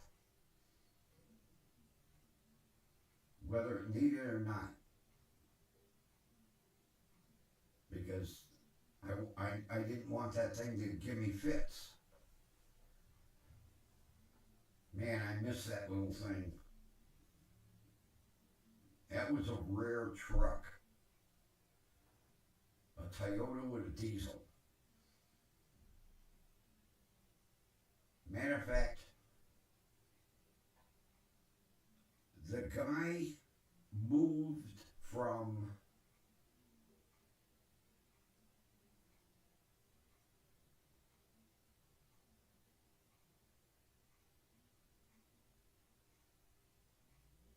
he drove from Denver, Colorado, and he moved into Lakewood, and he traded that diesel pickup in because he needed a car, and it was in the back of the used car lot, and the paint was, you couldn't even tell it was red anymore. And it sat back in the corner, and it sat back in the corner, and I went over to the used car manager. I said, "What's the matter with that?" He said, "Well, take a look at it." I said, "All right, so what's the matter with it?" He said, "It's a diesel." I said, "Really?" I go over and open the hood, and I was like, "Holy shit." I said to him, I says, "How much?" He said, I'll sell it to you for $200. I want to get it off the lot." I says, "I'll take it." It had 310,000 miles, and the engine had never been apart. I took it over to the body shop, and I asked my painter, "How much you gonna charge me to paint this thing?"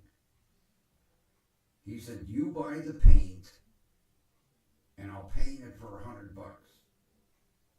I said, "Really?"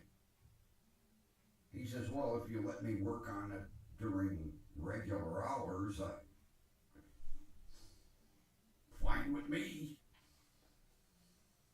He sanded it all down. I went out and I got fire engine red. Painted the truck for me. Looked gorgeous.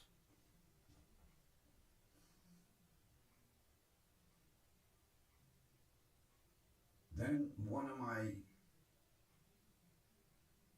body guys said, "You know, I think my brother has a visor.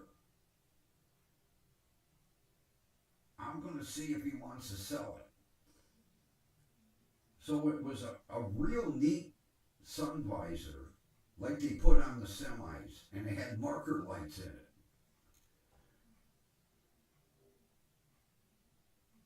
I got it for like $60. It was brand new in the box. So they mounted the visor on it. The only problem was it was a bit of a bitch at traffic lights because I had to keep ducking down because the visor stuck out. I think I put 40,000 miles on it. Yeah, because it had 350,000 miles and the frame broke. And I really didn't want to let it go, but I couldn't find anybody to weld the frame up cheap. So I sold it. I think I got $250 for it. The guy that bought it took angle iron and bolted it on the frame. He jacked the truck up, got the frame to meet, and put angle iron and kept driving it. I was like, angle iron? And it was thin shit. It wasn't like a big honking chunk, like angle iron for shelving. Drilled some holes, bolted it together, went, there we go. But I'll tell you what, that truck never failed me. I didn't even plug it in the winter. It started every single time. Smoked like a bitch, but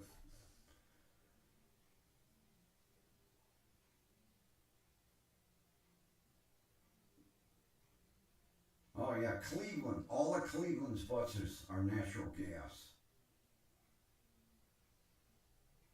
As a matter of fact, all of all of Cleveland's buses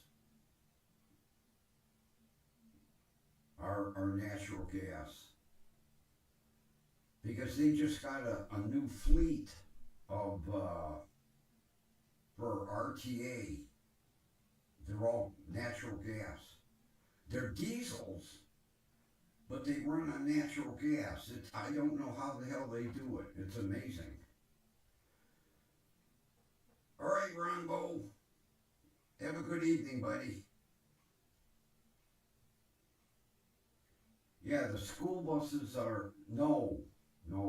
I take that back.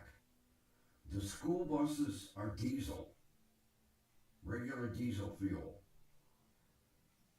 But the RTA, the Regional Transit Authority, all their brand new buses are natural gas diesel. I don't know how you get a diesel to run on natural gas, but they are.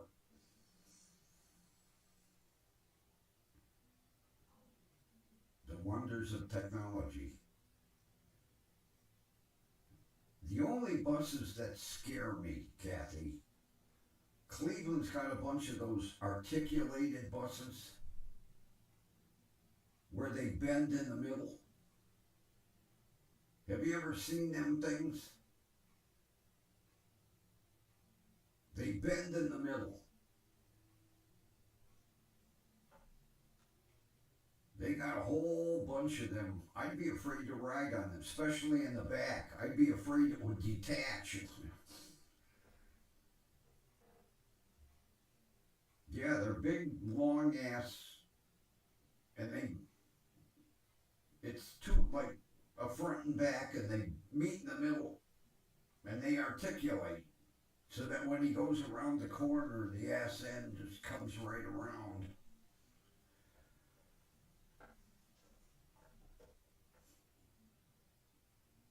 They've been running them things for years. I wouldn't trust. I don't care how secure. Yeah, they're extra long, and they're joined in the middle, and they articulate.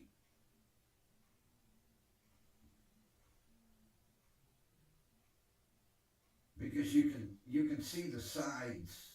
It's some kind of rubber. It's ribbed so it flexes. But yeah, the bus bends in the middle. That would scare me.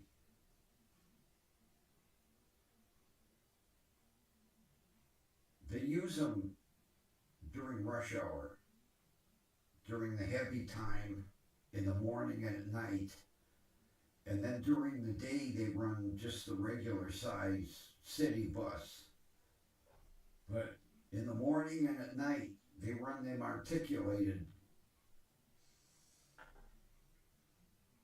They're supposed to carry like twice the passengers. I don't know who makes them, but I'm sure you could find it on Google. Articulated buses. They're scary. It would be my luck I'd be sitting in the back and the hitch would come apart. Hey!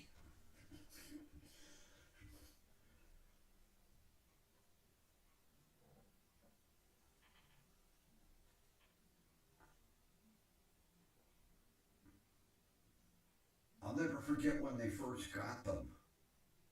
They had one at the auto show, and you did a walkthrough. You come in the front door, you get out the back door, and of course you're not allowed to stand in the middle of the bus, but it's like a toe pin.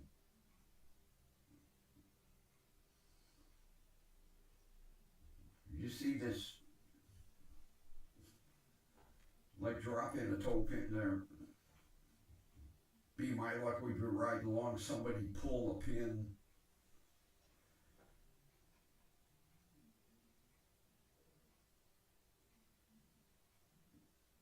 Yeah, articulated buses.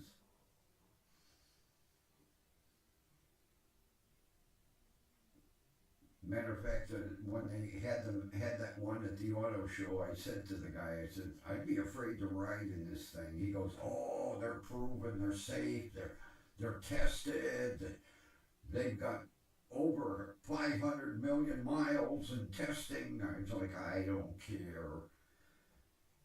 Be my luck, the damn bus had come apart.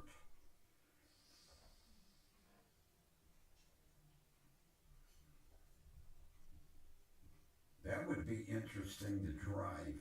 You look out the mirror, you see the ass end coming around at you.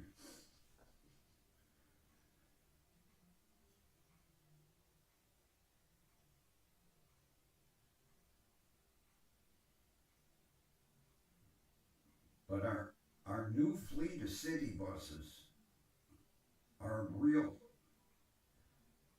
For a bus, it looks real sleek. It's very aerodynamic, very futuristic looking, and it says right on the side, powered by natural gas. But it's a diesel engine, you can tell.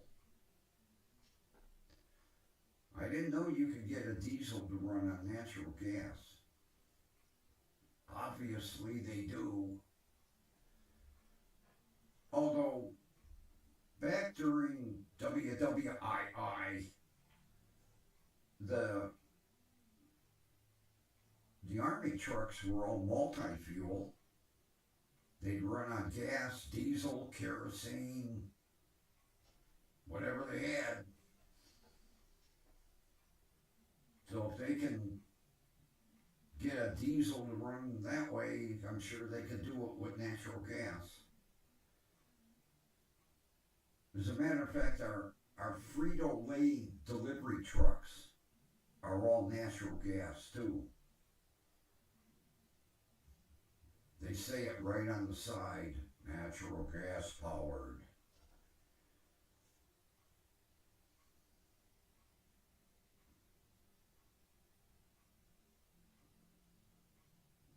They're kind of neat looking. I wouldn't mind having one to make. I'd make it into like a little mini motorhome, but where it's not like you can pull into BP and get natural gas.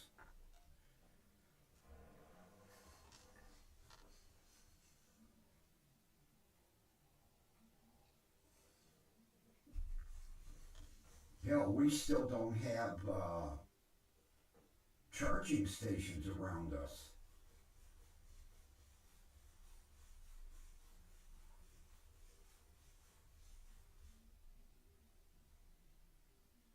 Wow, there's that many manufacturers making them? Really?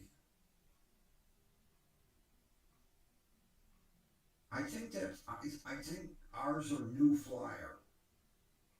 I think ours are New Flyer. I think I remember seeing that on the front of one of them. Man, I didn't realize there were that many manufacturers making them. Although MAN, they're big in Europe. They're huge in Europe. So is Mercedes. A lot of, as a matter of fact, over in Europe, all they run is cab overs. When's the last time you saw a cab over in the United States? They quit making them. Over in Europe, they swear by them.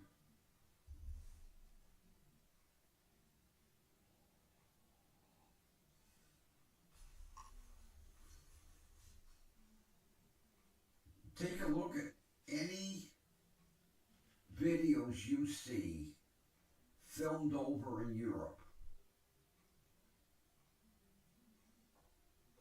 They're all cab overs. Really? Well, that's interesting. Most of them are in Brazil. I didn't know that. Very interesting, Kathy. Very interesting. You're teaching me a lesson tonight.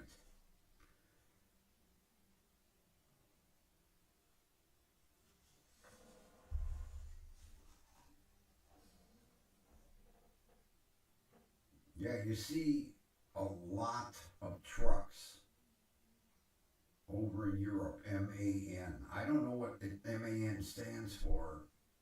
It's probably three companies in one. But Mercedes is big in cab overs. Big. Matter of fact, there are some areas in Canada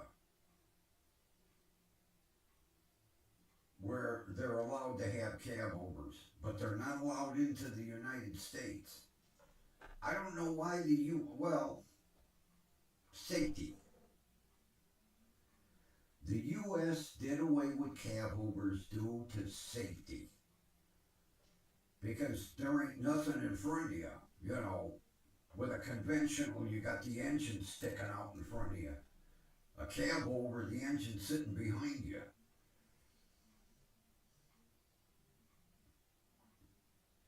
That's why 90% of your school buses are like internationals, you know. You don't see too many Bluebird motor coaches, you know. Although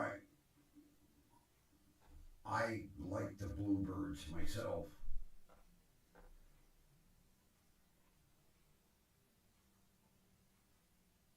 Matter of fact, when my buddy's wife was driving for City of Berea, they had a lot of Bluebird school buses. She loved them. You're out there driving and the front wheel is behind you.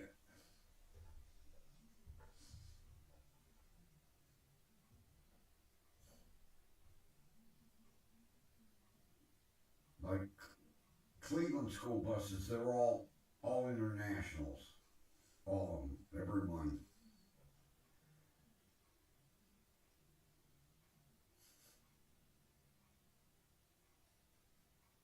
Bluebird is mainly making motor coaches, motor homes.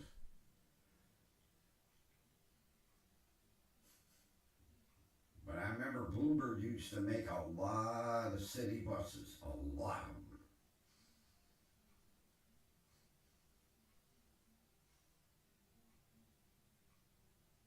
Very interesting history lesson there, Kathy.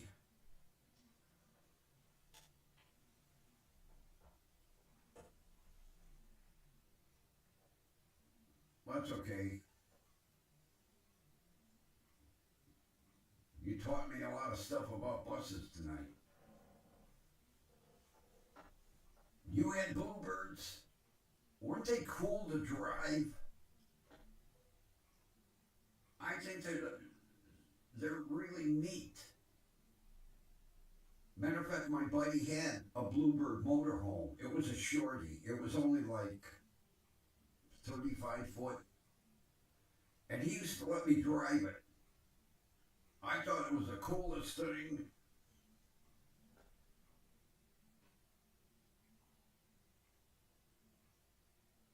Man, you had the cool buses.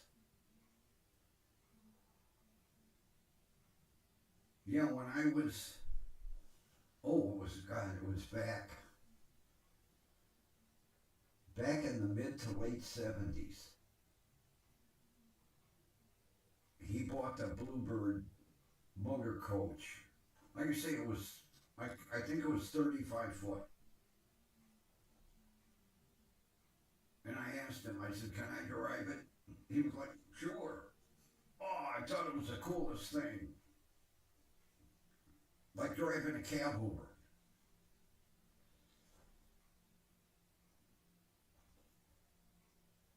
I'll tell you one. When I was managing the Buick body shop, I had a customer that drove a tour bus, a huge tour bus. I can't remember what company he worked for, but I mean it was a tour bus. And he called me and he said, I just picked up a brand new tour bus. He said, I'm going to stop by and show you. Now, the body shop was on Detroit Road in Lakewood. I'm sitting at my desk, and right in front of the body shop, big tour bus stops. Come on, you want to look at it? I was like, yeah, never saw the inside of a tour bus, not to mention a brand new one. So he says, you want to drive it? I said, are you kidding me? City Street, Lakewood? He said, piece of cake. Sit down.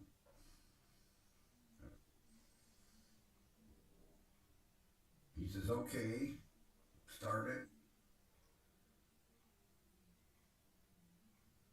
Put it in gear. Shut the air brake off. He said, let's go. I'm driving down Detroit, and I get to Warren Road. And he said, hang a right. I said, what? I said, there's traffic there. He said, don't move. I'm making a turn with this bus, and people are backing up. I'm going down Warren Road, and he said, let's get on the freeway, I-90. Okay. Come down the Warren Road ramp onto I-90, going westbound, tooling along in that big-ass tour bus. We went down to Crocker Road. We turned around and came back. That was the neatest experience I ever had. Driving that big ass tour bus. It was. So I come back and I pull up in front of the body shop and my boss is standing across the street going, what are you doing? I said, oh, I took a ride in the bus. He said, you were driving the bus. Well, yeah. He said, you don't have a CDL. So, I wasn't hauling passengers. He said, get out of that bus. It was, oh.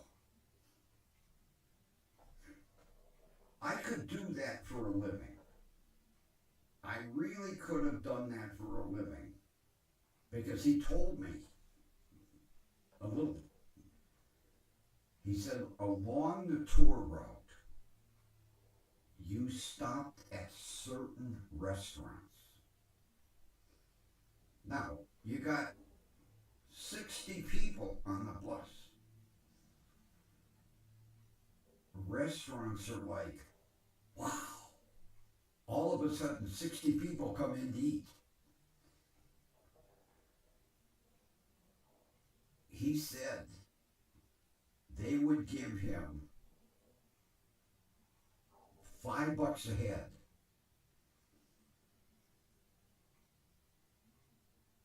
to keep him coming back. 60 people, $5 a head. Here you go. See you next trip.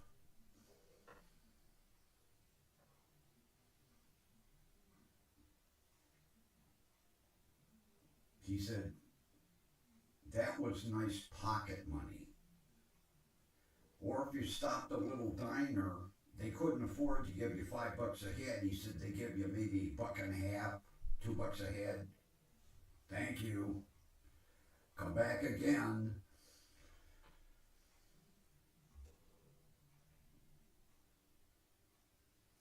Had I not been married, I would have done it in a heartbeat. Because he told me, he said, we got ways of skirting getting you a CDL. The company would be like, give him a CDL. Okay, here you go.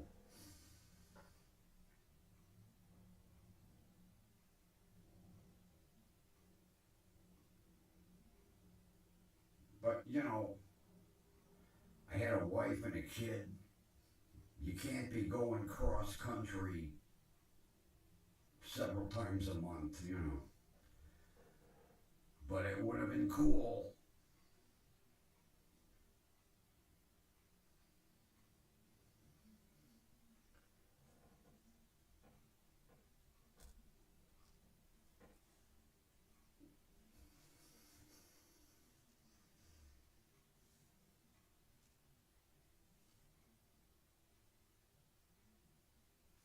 Uh-oh.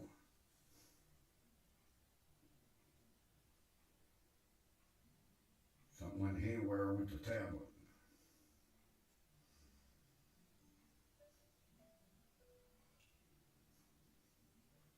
I wonder why it shut down. I had it plugged into the charger.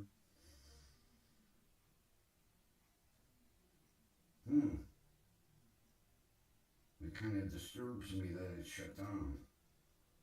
I hope it ain't got a bug in it. Yeah, wait for it to boot up.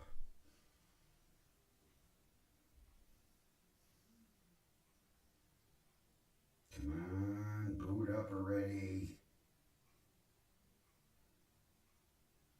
Oh, this battery's getting bad in this thing. I hate to see it go. I've had it for almost 20 years.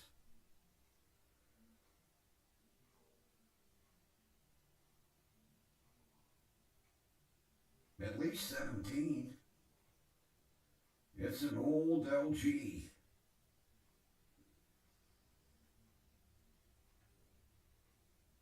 Come on, boot up, please. That's how I know it's getting old. It's taking a long time to boot now.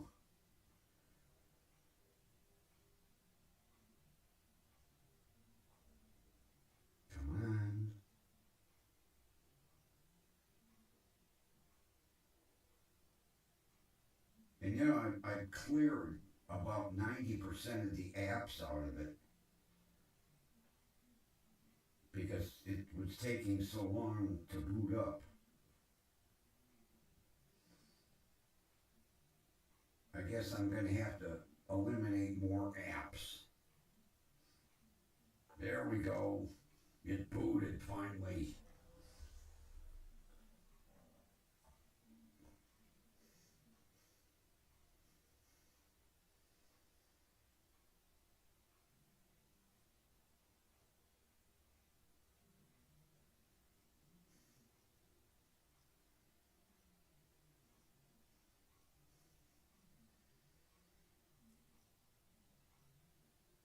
Oh, gee, come on. Well, I think it's about that time.